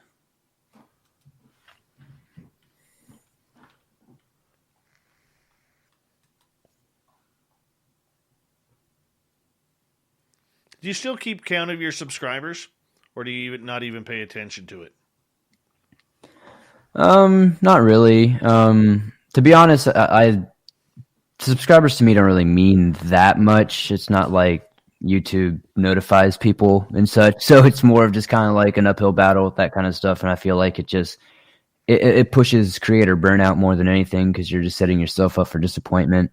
I mean, I look at it and I like to obviously see things go up and see things in the green and keep things consistent, but I don't have like particular like subscriber milestones or anything like that. It's just cool to see it growing and that kind of thing. I don't know. I just try not to focus, because it really does just bring you down most of the time, and kind of it's just like an unhealthy mindset to care about those kind of things. Yeah. Well, we're 70 away from 14,000. I never thought we'd have 14,000, man. Oh, yeah. That's awesome, man. It's a blessing, that's for sure. Beautiful. It is. It's kind of cool. And I'm hoping. When you need business mobility solutions that are more than just business as usual, you need Enterprise. A trusted partner, Enterprise has the expertise to help you go the extra mile. For the short term, for the long haul, and everywhere in between. So go with someone who thinks outside the box truck and get custom transportation solutions that maximize productivity, reliability, and savings. Go with Enterprise and start driving business. On December the 3rd, I tested positive for COVID. I was to the point where I really couldn't even walk. She was admitted to the Tupelo Hospital. That's where she remained for 82 days. That was the first time they told Reggie he could come see me. I nearly lost my wife. I mean, that's real. There ain't no false information. And I don't want to see you lose a loved one. Sponsored by Delta Health Alliance. Go to getyourshotms.org. That we can continue to grow. Hopefully one day we could get into your type of territory. That would be awesome. You know, oh, yeah. I just got to figure out that catch. You know what I'm saying? Like we do the show nightly, but like with you, I mean, like looking at your videos, I mean, God, you got videos that have been seen 100,000 times plus. You know, I mean, 43,000, 34,000, 83,000, 90,000. Like, wow, man. Wow. Yeah, it's crazy. Sometimes I see how many people have seen some of these videos. Like when I go to like my most viewed ones, and then I see like we got a few that are coming up close to 1 million, and I'm just like, that's insane to think that 1 million people have watched that video. It's just no kidding. I never set out, obviously, for that to happen. I never even remotely thought that would be a thing. When I first started, I thought like, you know, if I ever hit 10,000 subscribers, that I'll feel accomplished. And the fact that we've done that like 200 times, you know what I mean? Like is absolutely just, you know, very humbling. 10 scary and strange park ranger horror stories, 845,000 views. Holy cow. You got to celebrate if this thing hits 1 million. I think it will eventually. That'll be a big day, good day. I'm excited for it. I haven't watched that one yet. That's an old one, yeah. That's what I'm doing tonight. Definitely. It's one of the ones that started it for sure. The park ranger stories were one of the first things that really popped off for me. Mm-hmm. I could see that. All right. Yeah, it was a crazy time for sure. We got just over 90 seconds. Definitely. I got to get back to them sometimes. It's used to be able to interview a lot of park rangers, got so many cool stories, but it's just hard to do those kind of things when you don't have as much time. I bet. I bet. Chad Smith says, I'm Swamp Dweller. Look at that. We're all Swamp Dweller. If you dwell in the swamp with me, you're a subscriber, you're a Swamp Dweller. We're all Swamp Dweller. It's beautiful. It is, man. You got a beautiful community. Hi there. Gorgeous Thin Lizzie Borden has returned. Tits McGee filling in for Veronica Corningstone tonight. Come on, Anchorman. Anytime you drop an Anchorman notion in this chat room, it is getting on the air. I'm going to tell you that right now. Anything Anchorman is going to get on the air. Right on. Says, it's awesome. Reminds me of good Art Bell times listening while my dad drove truck all over the country. We're glad you found us. Don't forget to hit that subscribe button, ring the bell. We are here 7 days a week. Jeff Steve Garvey, we'll get to your question next. And, excuse me. No, I did not eat breakfast for dinner tonight. I never will. Swamp Dweller's a breakfast for dinner guy. I don't. Oh yeah. Yeah. I'll commit the sin. I don't care. I just like food. Yeah. Yeah. Right. All right. Here we go, everyone. Here we go.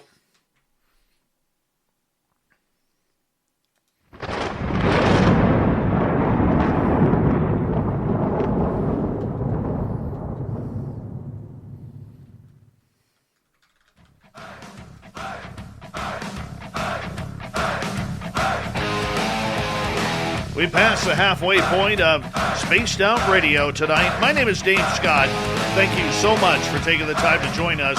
We really do appreciate it. I want to remind you that if you miss portions of this show or others, check out our free archives. Go to youtube.com/Spaced Out Radio. Do me the favor, hit that subscribe button. Our website is spacedoutradio.com. We have a plethora of features for you.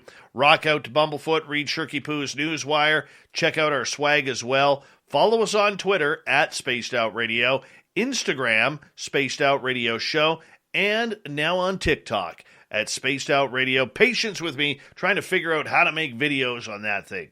So, yeah, we're getting there. We're getting there. That's all I'll say. Just hit subscribe. We'd appreciate it. Swamp Dweller is here tonight on Spaced Out Radio, sharing some spooky creepypasta stories from all over North America and the world. We love this man around here. Almost 250,000 subscribers on his channel. This man does this for a living, taking your stories and emails and turning them into pieces of verbal art that you can check out on his channel. I mean, his videos are incredible. Anything you want to hear, it is right there. He is a great YouTube influencer. Swamp Dweller, welcome back. Good to be back. Let's get to a question from Jeff here. Swamp, do you consider the Pine Barrens as one of the scariest forests around?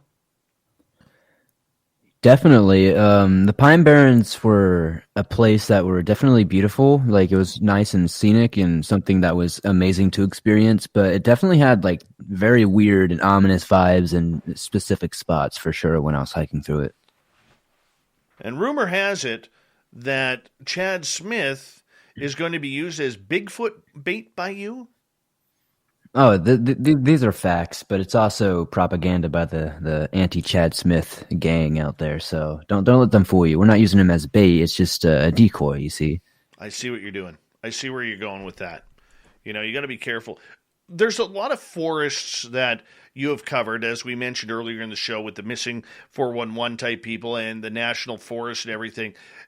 Do you have a set of forests that you're like, dude, I am never, ever going in there?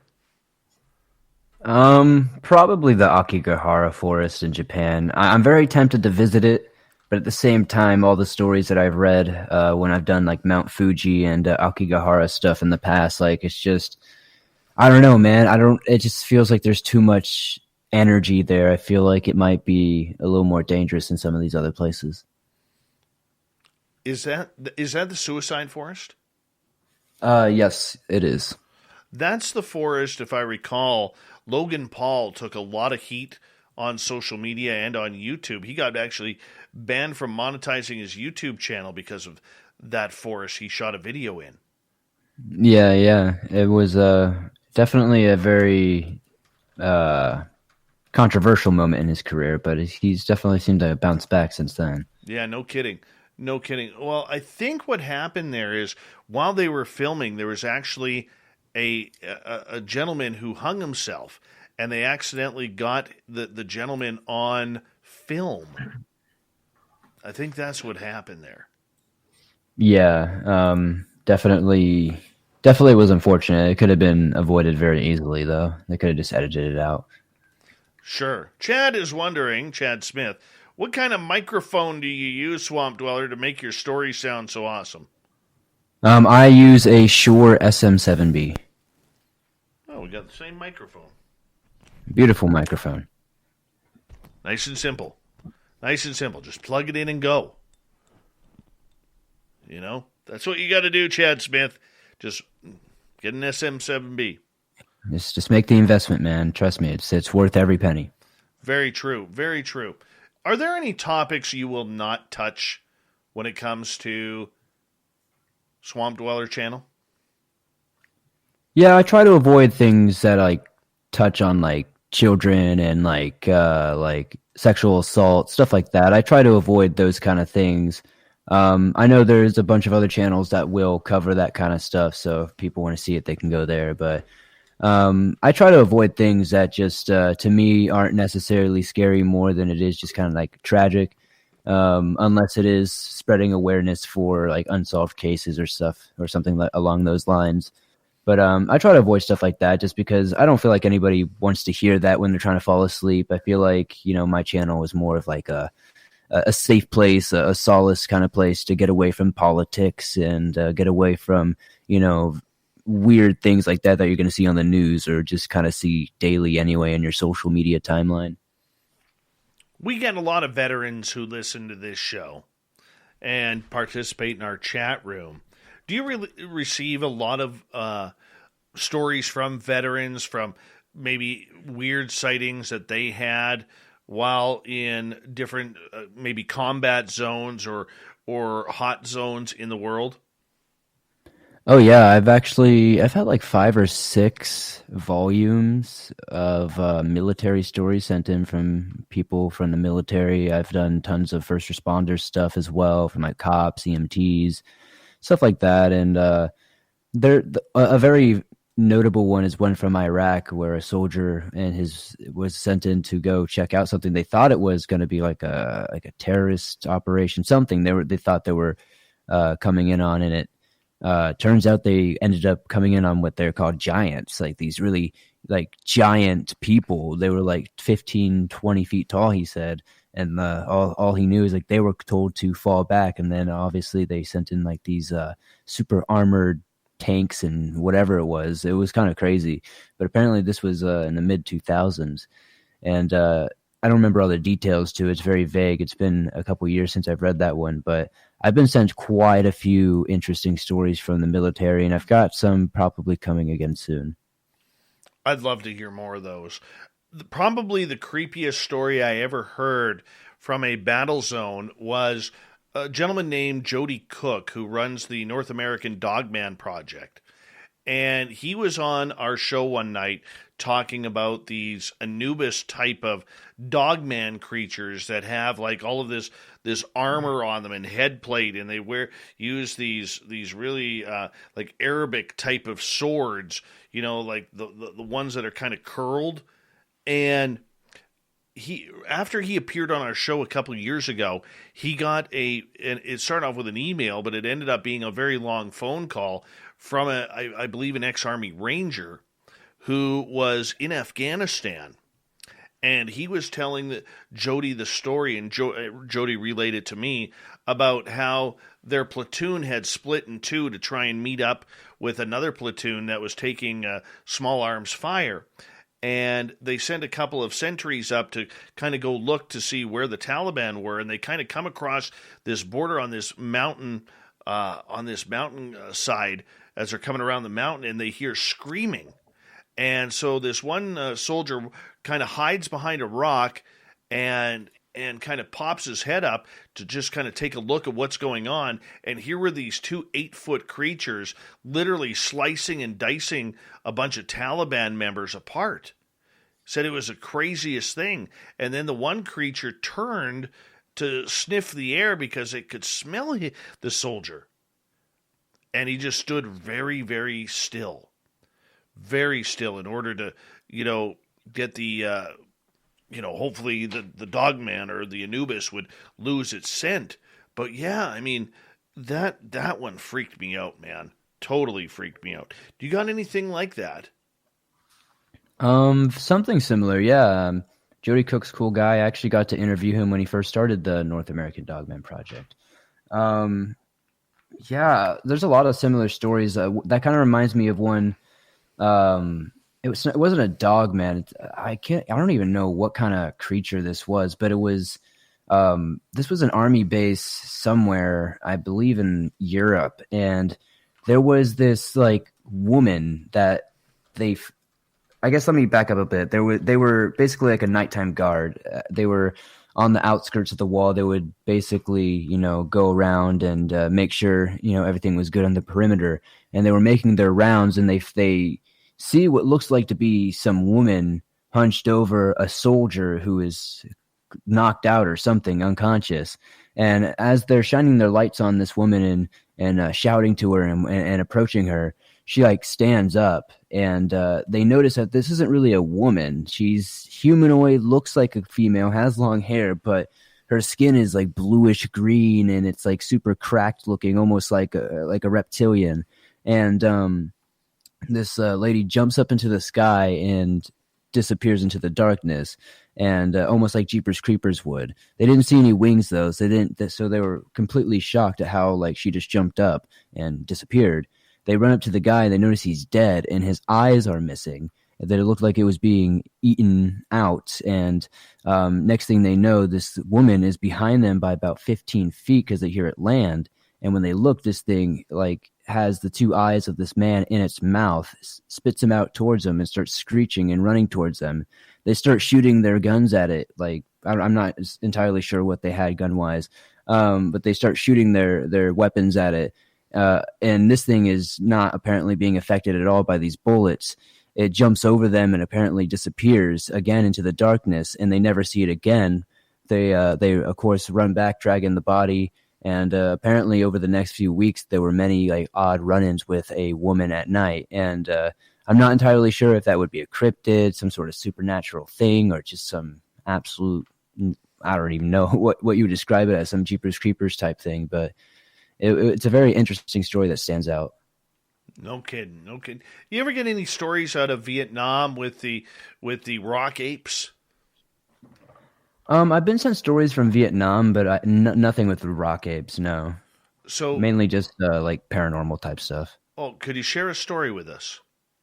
There was one from a Filipino family that moved over to Vietnam because apparently it was cheaper to live or something like that, and their dad got a good job or something over there. And apparently this jinn followed them from the Philippines and was absolutely just terrorizing them, killing their chickens, killing their goats, leaving scratches on everybody in the family, and just absolutely wreaking havoc. And eventually they had to bring in a priest to bless the house and to battle it. And even when the priest was trying to expel it with the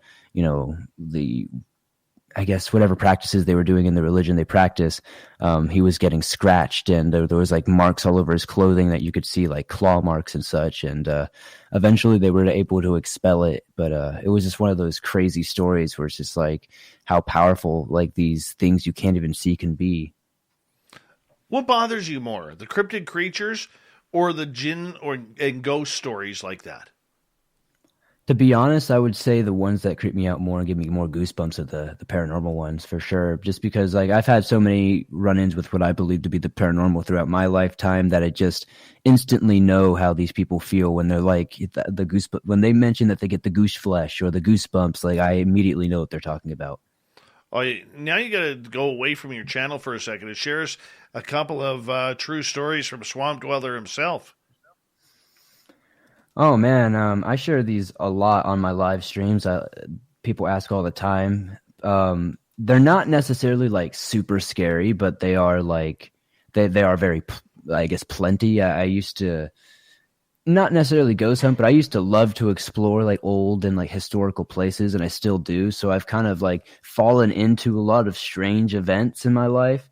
One that I like to share and one that I like to like think about sometimes is this old slave plantation in the middle of nowhere, East Tennessee. I was out there with some friends one night because across the street was this cemetery and this small little church that we were kind of exploring and checking out. And my friends ghost hunted. I didn't. I just kind of, like I said, tagged along to see these cool places. When I was a young kid, I attempted to go one time and had something follow me back and give me like cold sweats and terrible dreams. And that was enough for me to be like, yeah, I don't need to mess with that. So I was just there to see what was happening. We were walking through this like plantation field. It's dilapidated. It's really old. It hasn't been in use for a long time. You could still see some of the like old rusted chain links and stuff where like the slaves would be tied to, and they'd be picking the cotton and stuff. And it's absolutely like tragic, but super cool to see this stuff like in person still being there. And there was this old dilapidated house, and right next to it, if you've ever seen the Jeepers Creepers truck in the movie, literally that truck was there. That's the exact truck, rusted out. I was so shook. I was like, okay, I'm about to like die. Jeepers Creepers is living in this shit. But I go up there. We go into the house eventually, and you know, like the floors are all falling through, the roof is falling through. Like most of the house is like just, you probably should not have been walking in there. But we somehow made our way up to the second floor, and there was just this very dilapidated little ladder hanging out to the top, like attic area where like the roof was basically falling in. But there was just enough room inside for us to sit up and kind of see the entire attic. And so me and one of my friends go up there and sit there. And our friends under there were talking, and we're just sitting there silent. And it sounds like a rock is thrown at us because it like lands near us. And we're like, okay, that's weird. And we ask our friends if they're messing around, but there's no way they could throw a rock that angle and land near us. So I'm like, okay, if that's not you, you go down. So I'm sitting there by myself for a second, and another rock comes and lands near me. And so I throw that rock back, and then it immediately comes back, but with more force. And my friend comes back up, and then it happens again, but this time it hits him in the back. And as we're doing that, I look behind me, and I see this like white face, like literally like an inch from mine. And I just end up screaming, and I jump down the ladder, and we all just bolt out of there. But that's one of my little ghost stories there. Oh my goodness. My goodness. How did you react to when that was happening? Honestly, I really didn't know what was going on at first. I thought people were just messing around because we have a lot of funny kind of ghost stories as well. With that friend group where we went to like this haunted house, and there was a well, and apparently a little girl drowned in it. And for whatever reason, my friend took a poop in it. And he swears when he was doing that, he heard a little girl's voice coming up while he was doing it. And it was just like forever. It was like a funny story. Like you literally took a dump on a ghost. But like I just remember just being absolutely shocked that there was a face that close to mine, and I could see it in like full detail, but it was just white. So it was like a flash though, just like for a split second, almost like if you've ever been knocked out, like that flash of light that comes, like it was like that quick. It was just like, I didn't really know what to feel, what to think, but I was just more like, yeah, I've got to get out of here for sure. That fight or flight instantly kicked in. I want to change topics here because my buddy Merle called me up the other day, yesterday as a matter of fact, and he was telling me about this creepy dream he had about black-eyed children. And I'm wondering if you have any tales that you could share about black-eyed children. Yeah, black-eyed children was like one of the first like paranormal phenomenon I was like really interested in when I started this whole journey as Swamp Dweller. And I've been sent tons of stories over the years, but one of my favorite ones is a lady who answers the door, and these two children are asking for the phone, and she refuses to give them the phone. And eventually, you know, after many minutes of trying to coax. On December the 3rd, I tested positive for COVID. I was to the point where I really couldn't even walk. She was admitted to the Tupelo Hospital. That's where she remained for 82 days. That was the first time they told Reggie he could come see me. I nearly lost my wife. I mean, that's real. There ain't no false information. And I don't want to see you lose a loved one. Sponsored by Delta Health Alliance. Go to getyourshotms.org. At Capella University, education is as smart as the world around us. With the FlexPath format, you can take classes at your own pace, set your own deadlines, and even leverage your previous experience to move faster. Now that's smart. Learn more at capella.edu.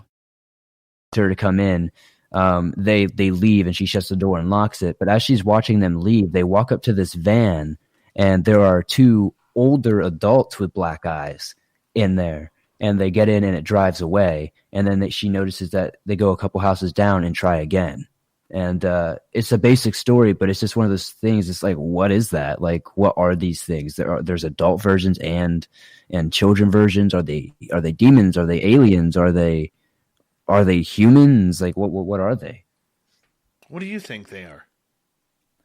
I honestly have no idea. I want to say they're demons, but at the same time, I don't know too much more about them other than they apparently can bring death and disease on people if you interact and touch with them. So that sounds something like a demon would do, but at the same time, it could be some sort of extraterrestrial thing. Who knows? No kidding. No kidding. I mean, these black-eyed kids, like going to what my buddy Merle was saying about what happened to him, is he said they were chasing him through the forest, trying to get a hold of him and chasing him through buildings and everything. He didn't know what the heck was going on. I mean, I could just imagine the fear that somebody has on something like that, man. Oh yeah, I would definitely be terrified if I was face to face with something like that. All I could do is just say, all I can really recommend to anybody is if you ever do encounter something like a black-eyed kid, is just don't look them in the eyes and try to exit the conversation as quickly as you can, because apparently if you look them in the eyes, they have a tendency to be a lot more persuasive, apparently. So yeah, no kidding. Not me, man. That's something that I do not want to check out. Have you ever had a story? So we got about 3.5 minutes to go here before the top of the hour. Have you ever had a story about, that maybe has been a little controversial, that you've been or received phone calls or been visited by government officials? Yes, I've always wanted to do like a Men in Black or type video like that, but I've never have, just because I guess I've never really gotten around to it. But I've been sent a few stories, especially from park rangers, where they had officials come to their house and tell them basically to, quote unquote, forget what you saw type stuff, and there was one story from a park ranger where he saw what looked like to be like a bear type creature that was on both its hind legs and stuff like that, but instead of having like a bear head, it had more of like a werewolf looking head and had more of like dog looking legs, and they call it a bear creature because of how fluffy and furry it was. But a lot of people think it might be some sort of dog man or something. But after he saw this, apparently it attacked somebody and killed them. He was visited by a unnamed group of government officials who simply just showed them, a badge and asked him various questions about what this thing looked like, what it did, how he was feeling, if he was feeling suicidal, etc., stuff like that. Like a lot of very weird and intrusive questions. And they left. And basically, when they were leaving, they looked back to him and said the classic, basically like, it would be best if you didn't talk about this with anybody else, and etc., etc. How about for you? Have you had anybody contact you, like from the government or police or anybody, about some of the stories you put out there? I have actually had investigators from a murder unit in Georgia reach out to me over a case, because I was the only person that's ever actually made a video on it. I'm still pretty sure to this day on YouTube that covered this case, and I had a few theories in there that were helpful, that helped them progress the case. And that's happened before, but I've never had like the FBI or the CIA or any unnamed government official task force outside of, like some police here and there hit me up being like, what was this dog man story about, or anything like that. That would take it to a whole new level, wouldn't it? Oh yeah, that would be definitely very interesting.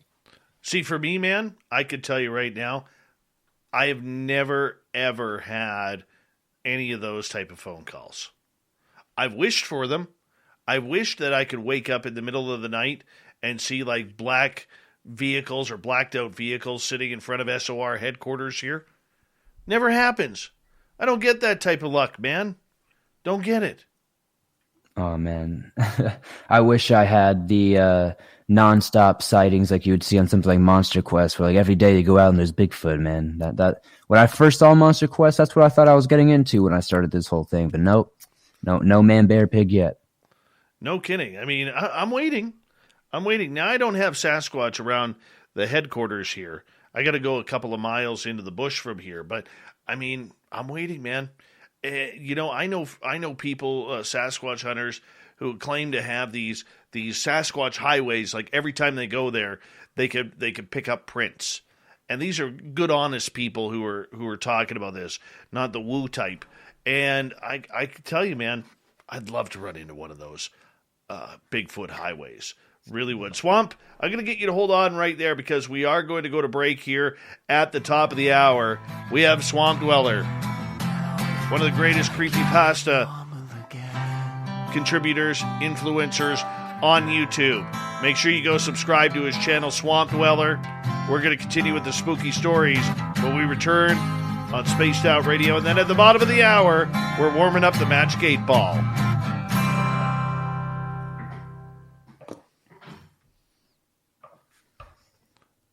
All right, bud, I'm just going to put you back in the green room for a second, and I'm going to just go to the bathroom here. I'll be right back, okay?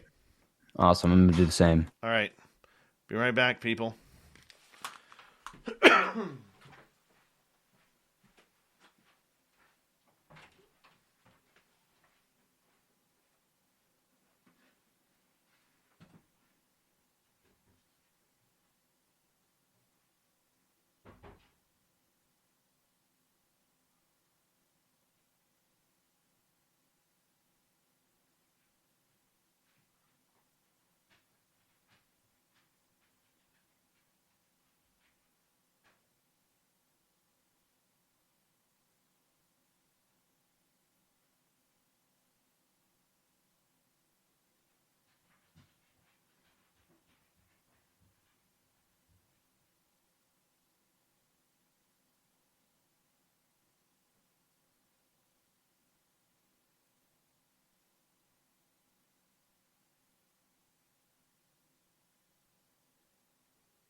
right.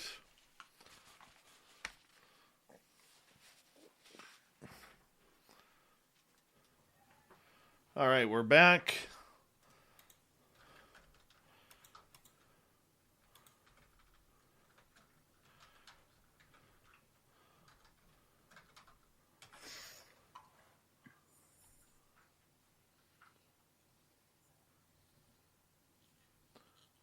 All right. Hi, Lunar Tina. How are you?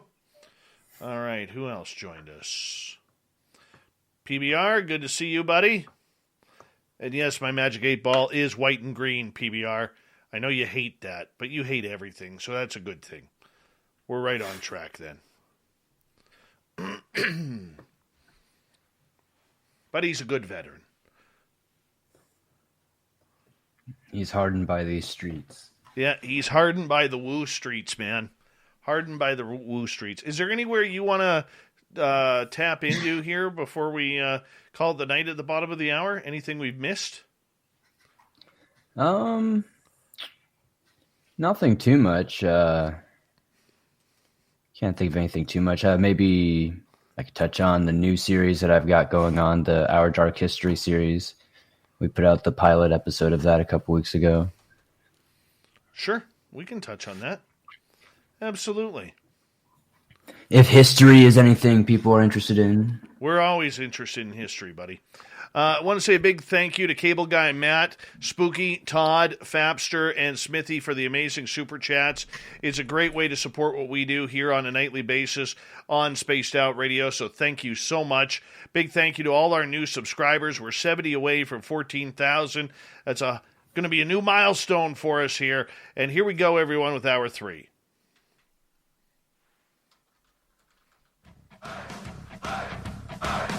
Would you like to connect with us? Head to spacedoutradio.com for all your latest show info.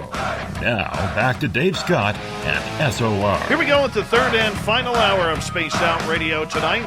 My name is Dave Scott. Thank you so much for taking the time to join us. We really do appreciate earning your listening ears wherever you are on this beautiful planet we call Earth. Hello to everyone listening in on our terrestrial affiliates around North America and digitally on TalkStream Live, Revolution Radio, and KPNL.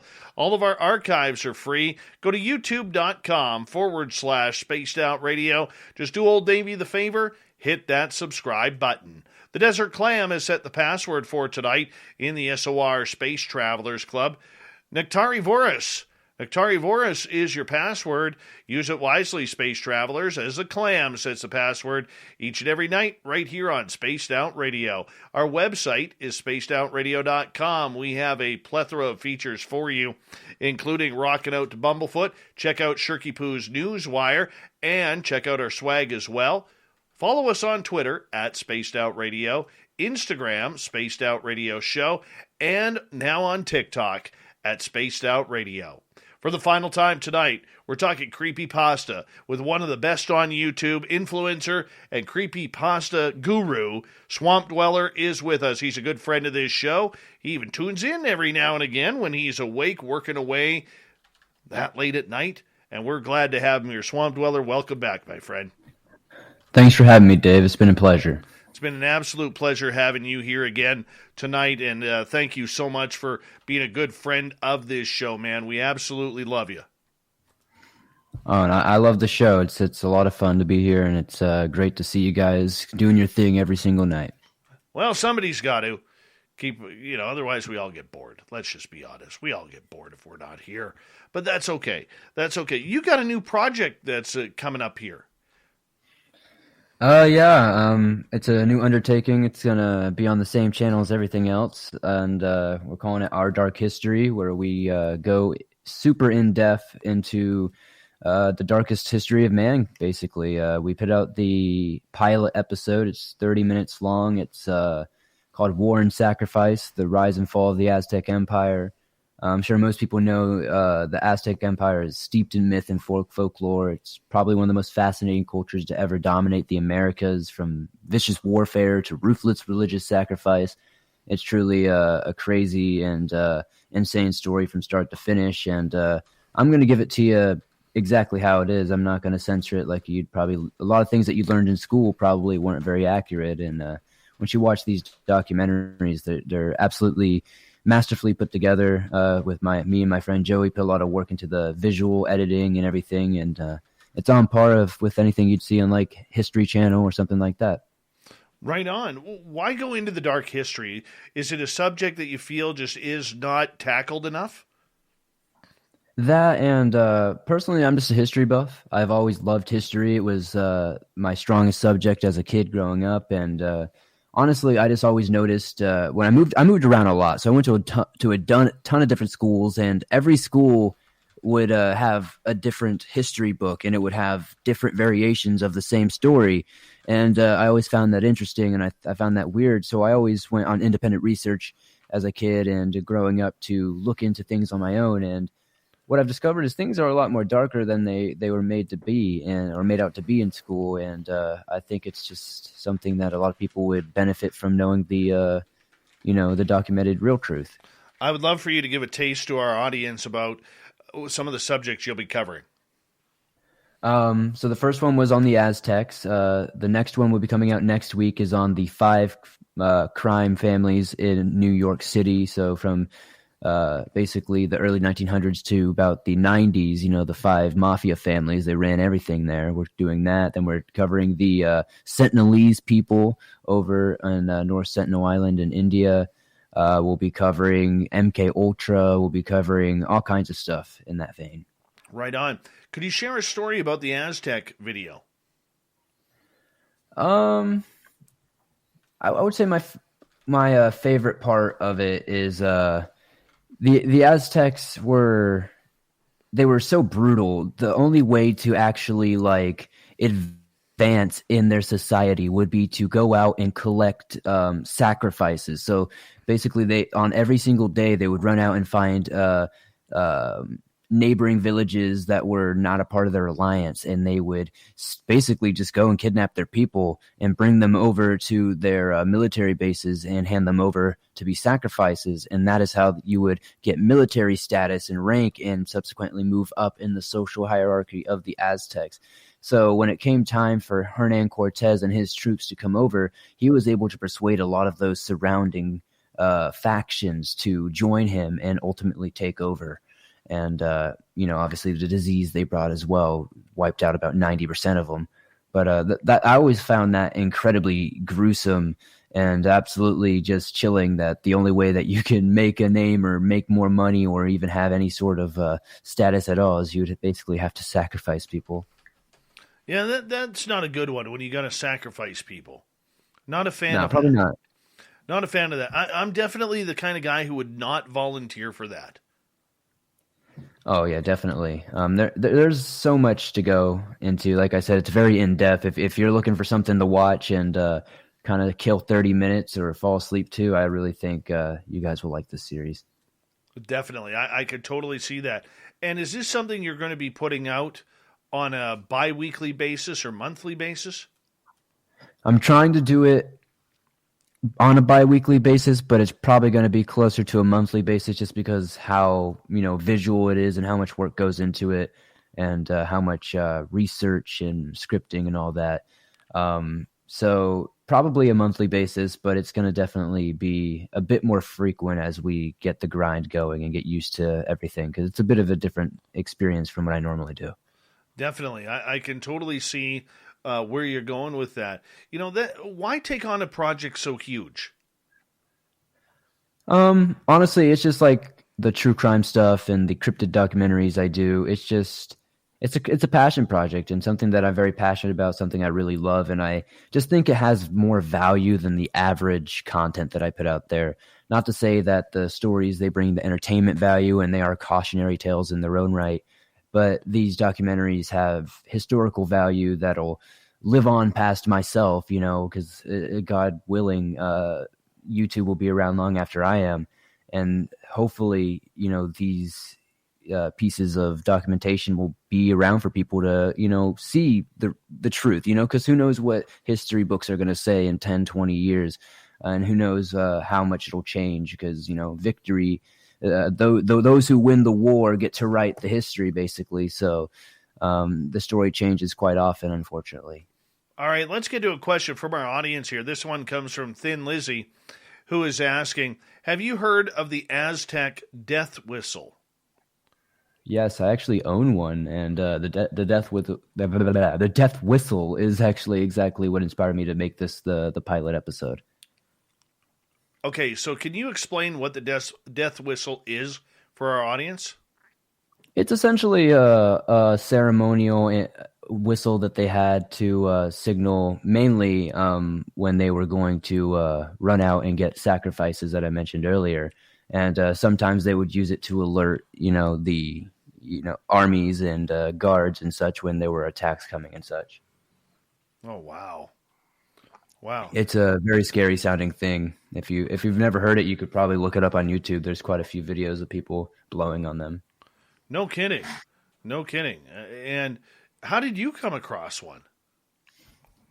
There's a few on sale on Etsy and stuff. And on December the 3rd, I tested positive for COVID. I was to the point where I really couldn't even walk. She was admitted to the Tupelo Hospital. That's where she remained for 82 days. That was the first time they told Reggie he could come see me. I nearly lost my wife. I mean, that's real. That ain't no false information. And I don't want to see you lose a loved one. Sponsored by Delta Health Alliance. Go to getyourshotms.org. Brought to you by Noggin. Need a little extra help building your child's math and reading skills? Their favorite characters from Nick Jr. shows like Paw Patrol, Bubble Guppies, Blue's Clues, and Blaze are here to help. Let's get to work! And they're in Noggin, the smart and fun learning app, where activities are designed to grow the skills your child needs to succeed in school and in life. Fabulous! What's even more fabulous is that you can claim a limited time holiday offer of 99 cents a month plus taxes for 3 months by visiting noggin.com/iHeart. Start your free trial today. $7.99 a month plus taxes until you cancel after free trial ends. Visit noggin.com for terms and conditions. And I decided to grab one because it was from a Native American family from Mexico. And I thought it would be cool to have an authentic piece like that. Sounds interesting. Very interesting. All right. We only got you for about 13 more minutes here on Spaced Out Radio, and it's flying on by. I want to get back to some of your videos on your great channel, Swamp Dweller, on YouTube, which we highly recommend all of our listeners go and check on out.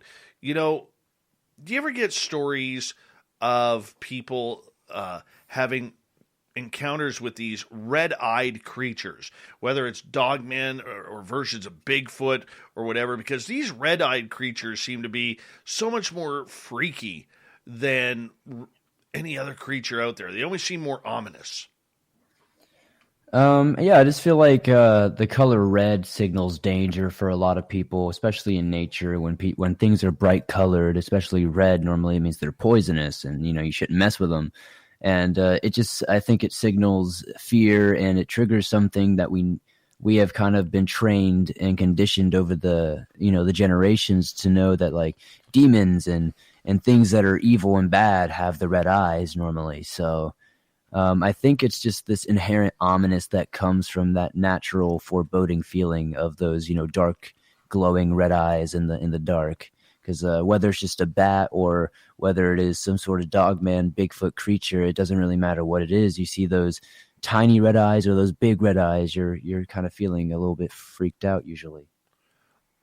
Does that include you receiving any stories about people having encounters with the hellhounds?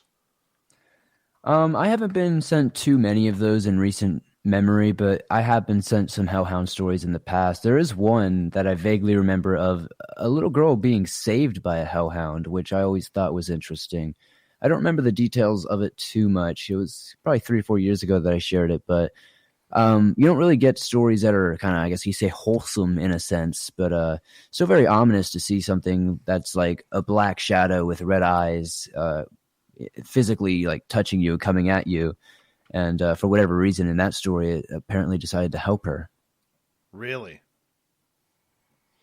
Very interesting one. I believe she was it was something like she was like rock climbing or something, and she started falling, I guess.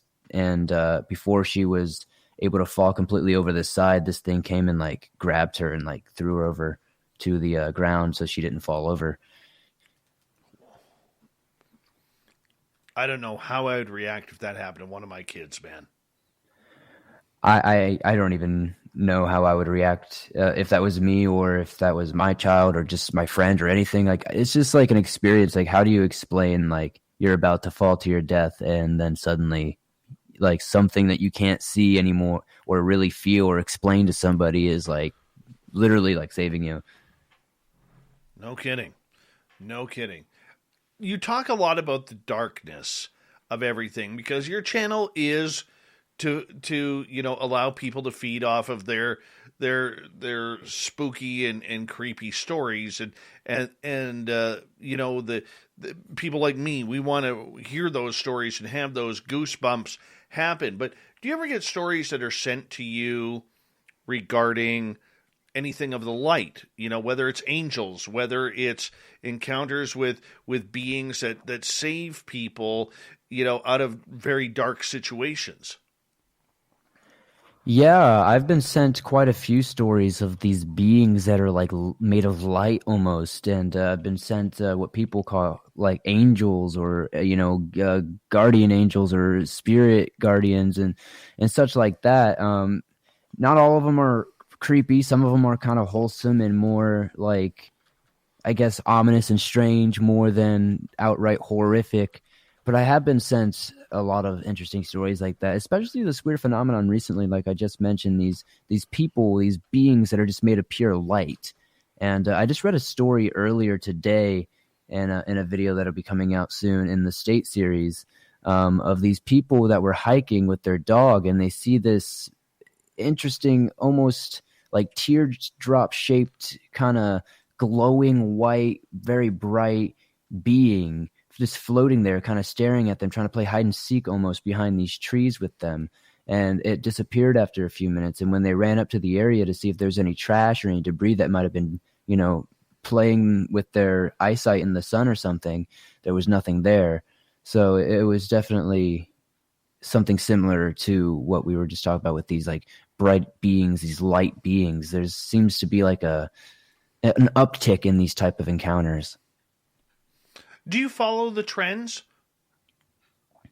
Here and there. I will definitely notice, over the year, like different times, like certain type of creatures or certain type of beings or certain type of stories will be sent in more often.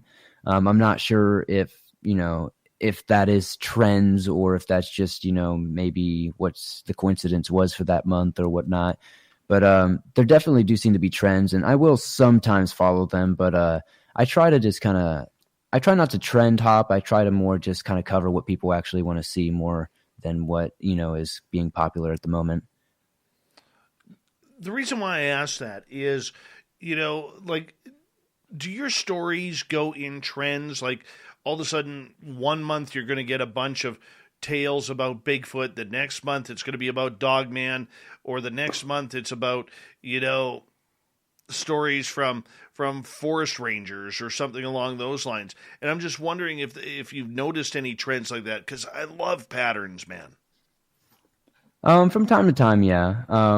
I would say the cryptid stories have always kind of been incredibly diverse. I feel like that's been a trend. It's never been like just Bigfoot or just Dogman. It's always been a mix of whatever you could imagine, any amalgamation of diverse looks or encounters you can imagine in the cryptid world. It's always been very diverse month to month. I've always seen a plethora every single month, more and more it seems, of just more paranormal encounters and such like that. But there are definitely trends. Sometimes there will be sometimes it seems like I'll get sent like 6 stories in a day from military people, and it's all from completely different people, and the stories are like almost similar. It's kind of creepy sometimes. You're like, oh wow, like these crazy like trends or these crazy like coincidences kind of happen, and it's like, this is very cool to see, but also kind of eerie sometimes when it happens. You're like, oh man, that was strange. Does anything catch you off guard anymore? Not really. I would say the things that probably catch me off guard the most is just like the things people say sometimes in stories, because like sometimes it just makes no sense, or sometimes it's just like the way people describe some of these creatures it's just like so jumbled, where it's just like I'll read it and I'll just be like, what did I just read? Like I'll have to read it back a few times to really even understand myself what they're trying to describe, if that makes any sense. Mm-hmm. So, being that nothing really catches you off guard anymore, and that you're really trying hard, with all your hard work. I mean, do you think that it's the stories that don't faze you anymore, or do you think it's the fact that you're so concentrated on getting the story out that you don't really have time to think about it? I think it's more of just when you have done this for 5 years and have probably put out more than 1,000 videos over the time and have done multiple projects, just like reading stories in general, you just kind of get used to it, and like nothing really surprises you anymore. And that's why when you do get a story that, like, when you're done reading, you're like, wow, that was a really good story, or like, wow, that really got me into it, or like, wow, that was fun, I'd like to do that again. It's very memorable. And normally those are the stories that get their own video, they'll have their own title and everything. And yeah, I guess it's just more of just, when you do something so much, it's like working out, you have to eventually get higher and higher in weight, So it's just, I feel like it's just, dealing with so many of them, I eventually have just kind of gotten a little bit desensitized to the details of the stories. And I guess to your point, I am more focused on the performance and making sure I'm reading and expressing and emoting what's being conveyed. Do you regret that? No, because I think that's what makes the swamp so great. And it just keeps growing, man. It just keeps growing. Definitely. We have about 4 minutes left with you tonight. And what I would love for you to do, if you don't mind, is tell us a story. Tell us a story. What is Swamp Dweller's favorite story out of the 1,000 or so videos you have completed over the years?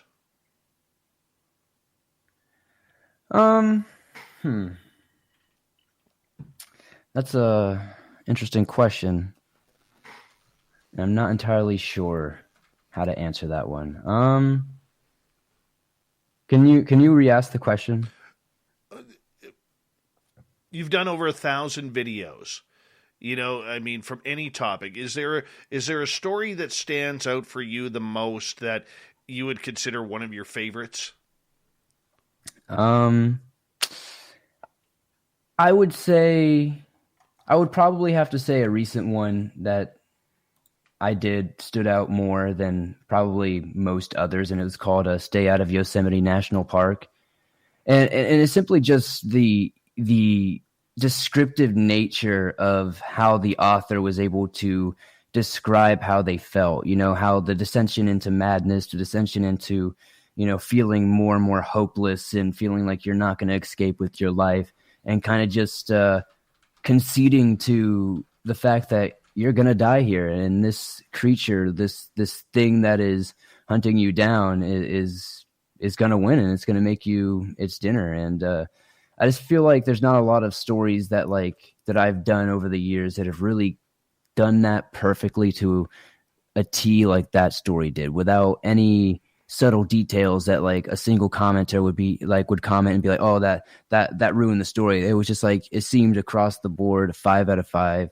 And everybody seemed to agree. How about creatures? What's your favorite creature to talk about? Outside of the not deers. I would have to say probably like the bunyip or the Amelatuca. I just love the bunyip from Australian Aboriginal lore. It's just got so many various descriptions and so many different stories, and I love the history behind it, and there is like a lot of cool like physical evidence early in the 1800s that was collected about it and stuff.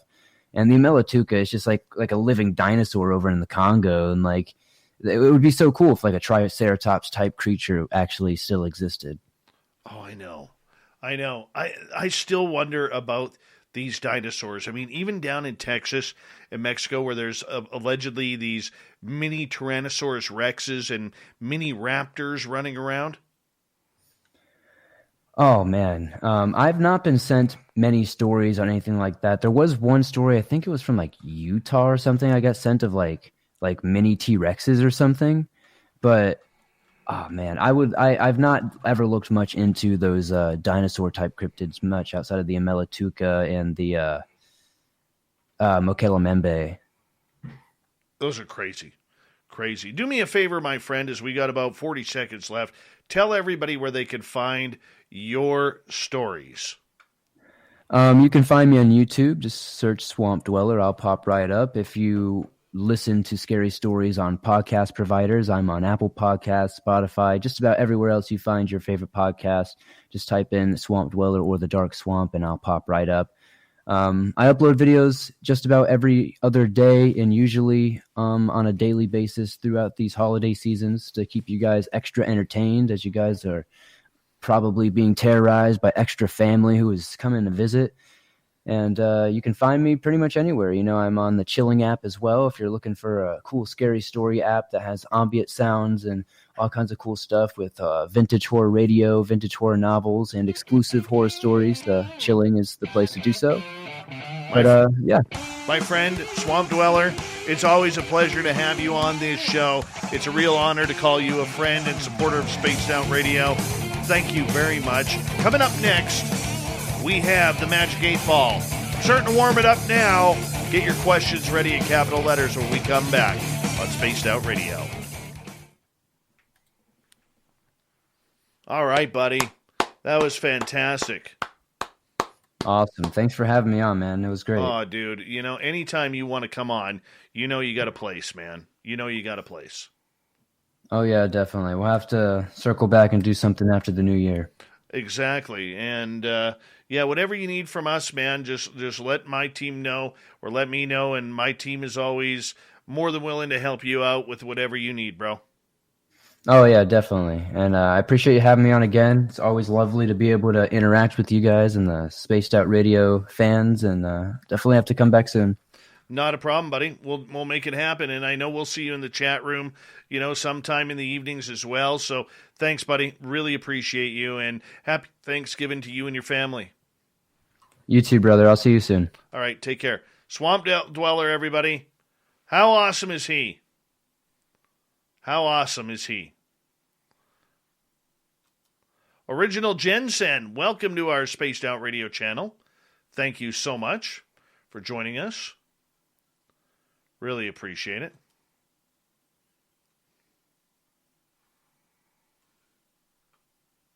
Wow, man. We've gained like 50 subscribers since yesterday. All because of Swamp Dweller. That's awesome. Love him. Such a nice dude, man. Such a nice dude.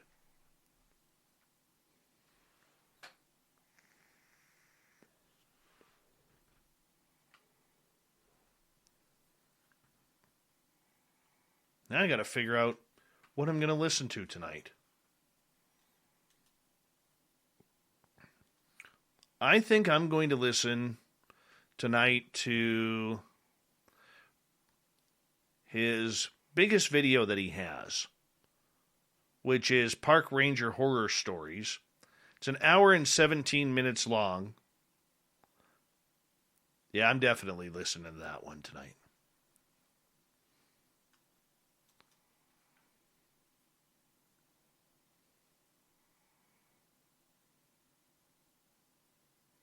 Paisley Town is an amazing show.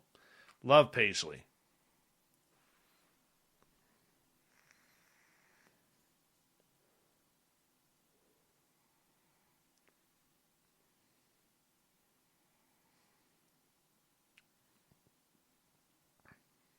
Going to listen to frog people. Yeah, we need to get somebody on talking about Ohio cryptids. There's a lot of weird stuff going on there. Hey, Tits McGee, thank you. More to come, Dave. Nothing better than word of mouth when those 50 people tell someone else about your channel. I appreciate that. Thank you so much. Really appreciate it. Well, that's why we do this 7 nights a week.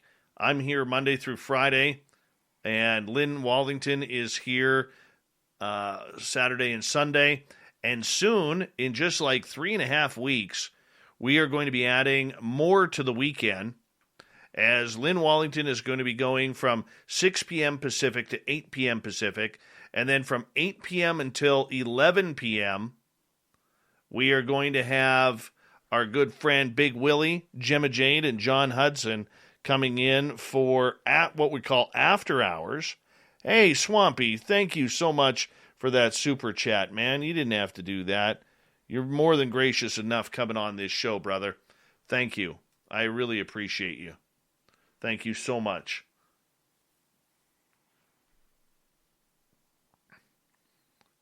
Yep. I'd give Swamp Dweller a show on our channel for sure. For sure.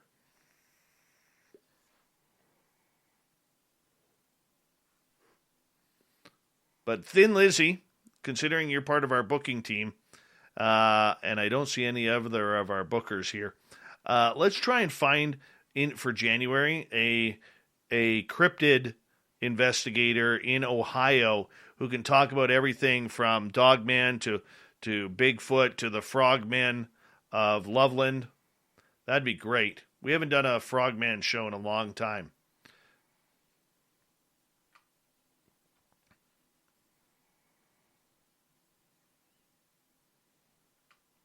Ozark monsters, that's a good topic too. If you guys have any questions that you want to see about topics or guests, I'll put in Thin Lizzy's email here, Bree@spacedoutradio.com. And all you got to do is email her or Dirty Filth or Sparkles or Jennifer or Spookles and Jennifer, and they will be able to track someone down for you. Here we go, everyone. Let's have a good one here.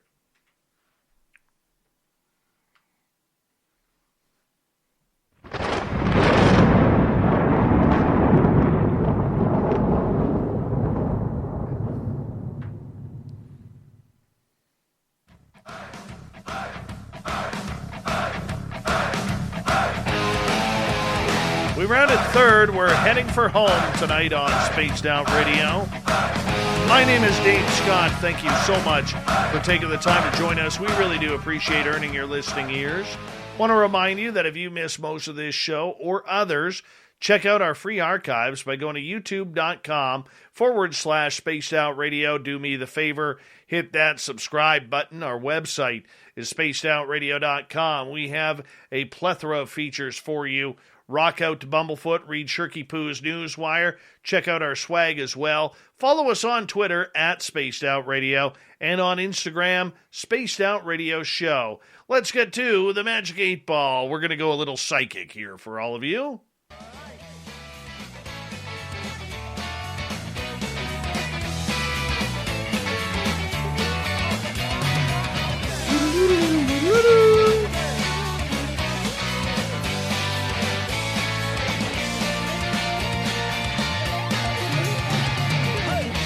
Magic 8 Ball's all warmed up for you all. You got to be in our YouTube chat in order to get some questions in. So let's start right off the bat with Spooky, who is asking, does Dave know what we're most thankful for this holiday season on Spaced Out Radio? Well, of course I do, without even ringing this. It is Black Friday.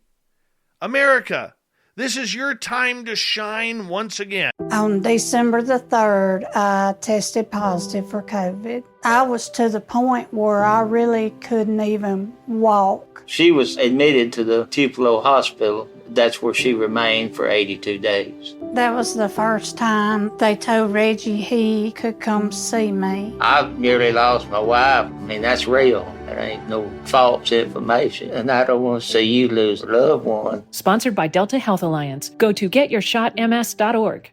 When getting the job done right is job one, you need construction equipment that's built right. From compact track loaders to the world's #1 selling compact excavator, the Kubota construction lineup features durable Kubota engines, more comfort, and the versatility to do it all and do it right. Visit your local Kubota dealer today. Go to KubotaUSA.com for full disclaimer. Lee Tractor Company. On the web at LeeTractor.net. Last year, due to COVID, it was a bust, a complete bust. But this year, we can do it right. And we can do it bigger and better than what we've ever done Black Friday before. Tape up those knuckles, put on the football gear, and for those in the Central or East Coast, you can put on your hockey gear. All right? Let's go bust some chops, high stick some people, trip some kids trying to get to the toy section, push over the elderly. Let's punch, let's pinch, let's scrape, let's bite, let's yank hair. And remember, people, do us a favor. Turn your cameras horizontal. It's a better video for us who need this fix. But nonetheless, do not disappoint this year on Black Friday. The malls are open, people. All the big stores are going to be open. Everything's going to be discounted. Go for it. Let's make this happen. All right, Spooky, what are we thankful for? Does Dave know? My sources say no, he doesn't. It's because I'm Canadian, and my Thanksgiving was last month. So I don't know. That's a correct answer. All right, Thin Lizzy is asking, will the frozen dead guy in Nederland, Colorado, wake up? Oh, that's a good question. Will frozen guy wake up? Signs point to yes. I wonder if he'll have the zombie thing going on. I wonder. We'll have to find out. Gorgeous Jean Beckett, there's a frogman? Well, let's find out from the Magic 8 Ball. Not today, Sheriff. Not today. Magic 8 Ball doesn't believe in the frogman, even though the first sighting came from 2 police officers on patrol. Amazing. All right. Oh, on Twitch watching us right now. Humberto Caldera. Hugs from Mexico. Tell me if Magic 8 Ball thinks there's chupacabras in the region. Well, I know we don't have chupacabras up here because they don't have a lot of fur. And it's awfully cold up here, man. And it's only going to get colder. So let's find out here. Magic 8 Ball. Chupacabras for Humberto. Intel looks good. You have the chupacabras down there in your region, buddy. You got the chupacabras there, so that's awesome. Thank you for listening in Mexico. We really appreciate it. I love it when we get people from all around the world, man. It blows me away each and every time. Like Humberto here's in Mexico, Chris Moe in our chat rooms from Austria. We got Grandpa Holland in Australia, along with Ange and a number of others. We had the Mad Kiwi here from New Zealand. You know, we get Ibarata from Singapore.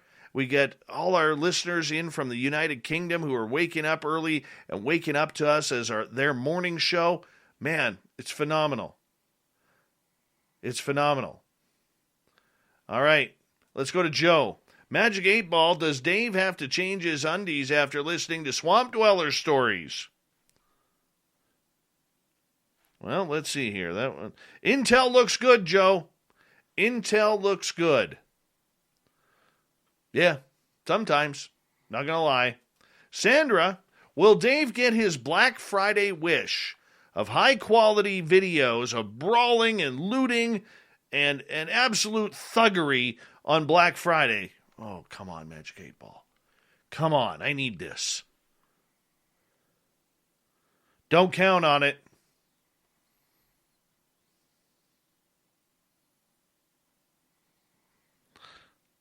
Sometimes Magic 8 Ball is painful in its predictions. That hurt. That hurt. Let's try again. Let's rephrase the question from Jules. Will there be a plethora of Black Friday carnage for Dave this year? Signs point to yes. We're back in the game. Back in the game. Let's do this, America. We can do this. Duke from World Bigfoot Radio, another channel you should subscribe to on YouTube, says, thank you, Dave. I complained to my guests about that damn letterbox view as well. Turn your phones horizontal. We need the quality video. If you're brawling this on Friday, if you're going to be brawling, we need the high quality video, people. All right. DJ is wondering, is Chad Smith, that's spelt Snith, good Bigfoot bait? That's a good question. Let's find out, because if he is, I'm bringing him up here. Oh, no. Magic 8 Ball says, my sources say no. Painful. Painful. All right. World Bigfoot Radio, Super Duke. Will Dave have Duke on his show again before Duke has Dave back on his show? Yes and beyond. In fact, Duke, we're going to change that right now. Let's go back onto the calendar here. Let's go into the month of December. And December 23rd, my friend. December 23rd. Let's get Duke. And Duke, we're going to do a Bigfoot panel. So we'll call it Duke and Friends Bigfoot panel. Bigfoot year in review. Sound good? I just want Nate Rudd there. Nate Rudd has to be there out of Spokane, Washington. And we can make that happen. You're already booked in, so put that on your calendar. December 23rd, Duke, our Bigfoot year in review. So, yes, I got you booked. How about that? That was quick. All right. Sandra wants to know, well, she lives on Vancouver Island here in British Columbia. Beautiful area. She wants to know, will she ever see Sasquatch on Vancouver Island? Ask again later. The reason why it's saying that, Sandra, is because it's not the season for you. And I do not believe you live near Cowichan Lake. You need to go to Cowichan Lake, and there's Bigfoots around there. There's Sasquatch around there. You know that. You got to go hang out there a little bit more. All right. Aw, lovely question from awesome Ann Palmer. Will I meet the man of my life? Let's see. Let's help Ann out here, Magic 8 Ball. Let's see here. Come on. It's like right on the edge. My sources say yes, according to the Magic 8 Ball. Sources say yes. Keep on plugging, Ann. Keep on plugging. Worst case scenario, Ann, Fap in our chat room is single. If you could get him away from bingo, he is single. All right, let's go to Ms. McGee. Is the Devil's Hole in Nevada protecting what they say it is? Levels are positive that whatever they say it is protecting the Devil's Hole. I don't even know what that is. I don't even know what that is. All right, next question. Is it true, from Brazelhoff? I always take his questions with a grain of salt because he plays guitars with a reverse headstock on them. Ugly as sin. Ugly. I don't even like it when Kurt Hammett from Metallica plays that on his ESP. Or Jackson's with the reverse headstock. Looks wrong. Now, what really looks wrong on a guitar is a reverse headstock Fender Stratocaster. Terrible look. Terrible. Anyways, all right. Is it true that swamps always level out to a flat surface? Magic 8 Ball. Sensors read no. Sensors read no. Sorry about that. All right. Let's continue on here with our guests here. All right. Let's go to Chad Smith. Will DJ get any work done tonight, or is he just going to play on SOR? Levels are positive that DJ will get some work done while listening to Spaced Out Radio. The man is multi-talented and multifaceted. That works for me. Sensational Sherry Will Dave trim up his beard so we can see his slimmer face since the weight loss? I gained a couple of pounds after the Taco Bell weekend. I'm not going to lie, I'm feeling shame, but I no regrets. No regrets. Sensors read no, not trimming my beard. My beard is here until April. April. Yep. Got to keep warm through the Canadian winter. It gets cold up here. And I never really knew until believe it or not, last year was the first time I had a big beard. And I never really knew how warm it actually keeps my face. The hair freezes, but you don't really feel it. I gotta feel like a deer or a moose out there. You know? Feels good. Smells good, too, because I got the Mighty Moose beard oil in there. All right.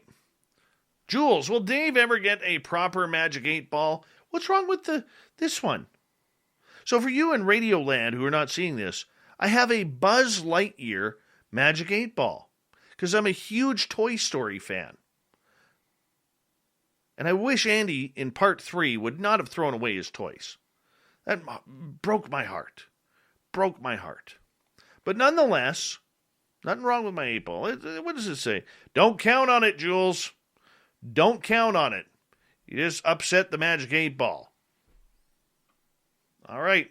Elaine in the UK is asking, and good morning to you, Elaine. Will I see a UFO before the year is done? Or will Elaine see a UFO before the year is done? Signs point to yes. Look up. You'll see something. You will. All right. Humberto in Mexico. Will the gremlins destroy my electronics again this Christmas? You got gremlins? Did you get photographs of those? Don't count on it. It's going to be a peaceful Christmas for you, Humberto. Yep.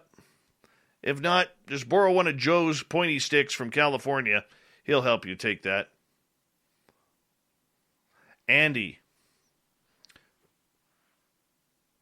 Magic 8 Ball, do I have to run faster than Bigfoot or just faster than my Bigfoot buddy? Reply hazy, try again. Hold on, let me rephrase that. All right. Will Andy trip his Bigfoot buddy in case they come into play with an aggressive Bigfoot? Out of fuel, try later. Doesn't like that. He said, no. Just run, Andy. Run as fast as you can. Let's see here. More questions here from our audience. And where are we here?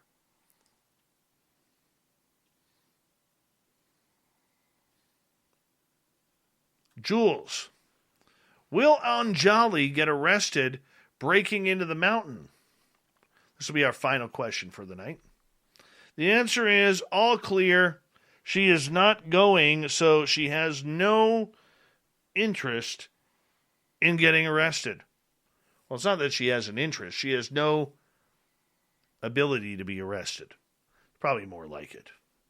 No ability. She ain't going, Jules. She ain't going. Let's get to Shirky Poo's news. And this is how it ends.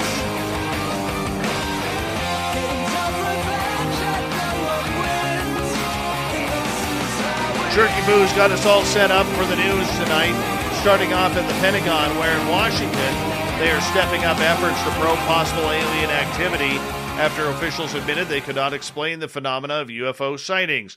The Department of Defense is rolling out a new group tasked with finding and identifying UFOs in restricted airspace, officials said on Tuesday.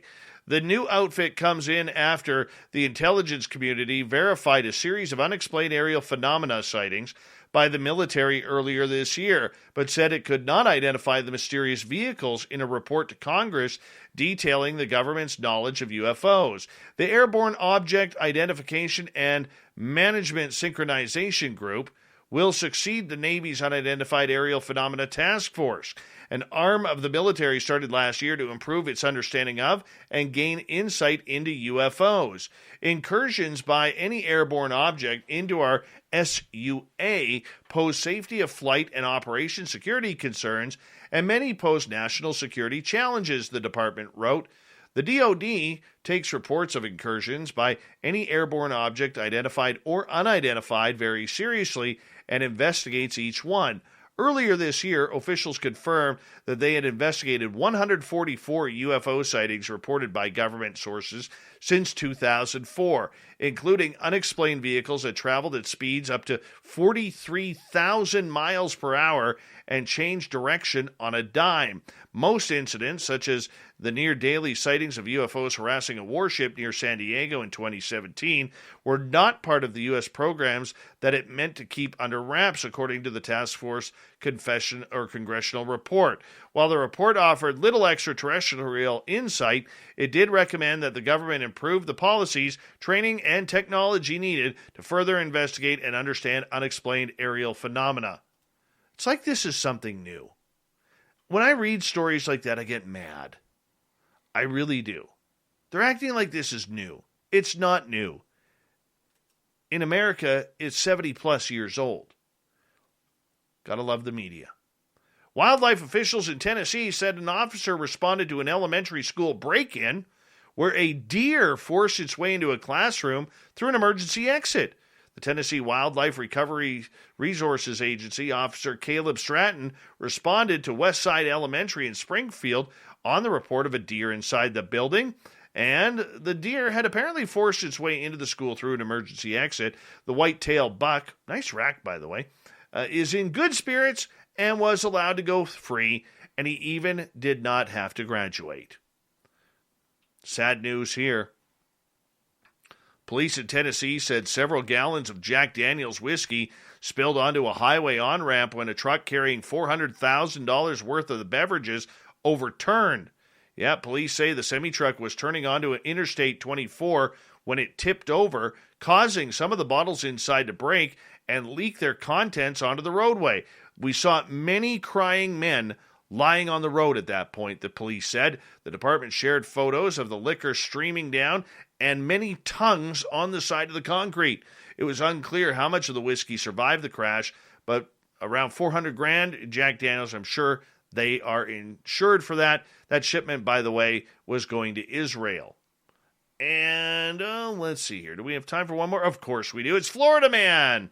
Pinellas Park police arrested a St. Petersburg man after they said he allegedly battered the manager after getting mad over a sushi mishap. Yeah, Paul Mitchell, not the stylist, entered the hibachi buffet restaurant, became angry after seeing that they were not serving the sushi he requested. He then allegedly started flipping over plates of fresh sushi in the buffet line, causing about $250 worth of property damage. All over sushi. He's now heading to court.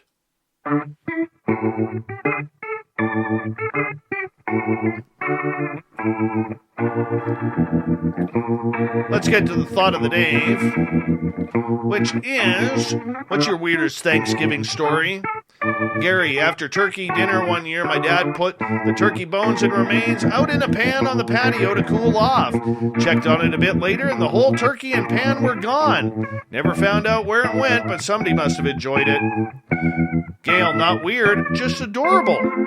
Received a phone call from my daughter as a newlywed cooking her first Thanksgiving dinner. She was so baffled and wanted to know what to do with the turkey lungs. Turned out she was talking about the gizzards. Jim, little girl, do you pray before you eat? Other little girl, no, my mom's a good cook. That's a good one. Ted, a bit late, Dave. Thanksgiving is in October. Yes, it is for us, Ted. Yes, it is. Lynn, we're supposed to have a fully cooked turkey dinner from a store. Nope, found it was uncooked turkey raw. Everyone else's was cooked. We don't make a ritual of eating it. eating whatever we have now. And that's where we'll keep the thought of the day. Thank you so much for everyone participating. Thank you to Shirky Poo for the news. And, of course, to Swamp Dweller for freaking us out tonight. We got Mr. Ron Bumblefoot Thaw rocking in the background with Little Brother is Watching. Bumblefoot is the official music of Spaced Out Radio, rocking us in and out of every single show. Get your horns up for the guitar god himself. Special thanks to everybody listening in at home, at work, in your cars, wherever you may be. Thank you to everyone in our chat rooms tonight. YouTube, Twitch, LGAB, Revolution Radio, Spreaker, Facebook, the Space Travelers Club, and on Twitter at hashtag Spaced Out Radio. I know you're out there somewhere. Remember, this show is copyright by Spaced Out Radio and SOR Media Ventures Limited. Thank you so much for choosing to share your story with us, because together, my friends, we're watching. We own the night. Mr. Bumblefoot, we need a favor. We need you to take us home.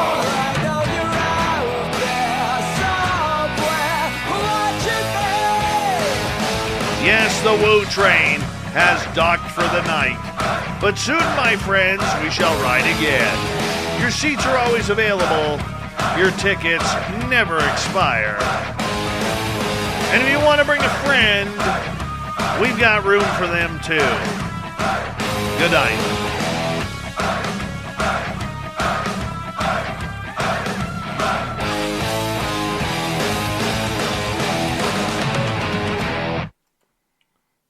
On December the 3rd, I tested positive for COVID. I was to the point where I really couldn't even walk. She was admitted to the Tupelo Hospital. That's where she remained for 82 days. That was the first time they told Reggie he could come see me. I nearly lost my wife. I mean, that's real. There ain't no false information. And I don't want to see you lose a loved one. Sponsored by Delta Health Alliance. Go to getyourshotms.org.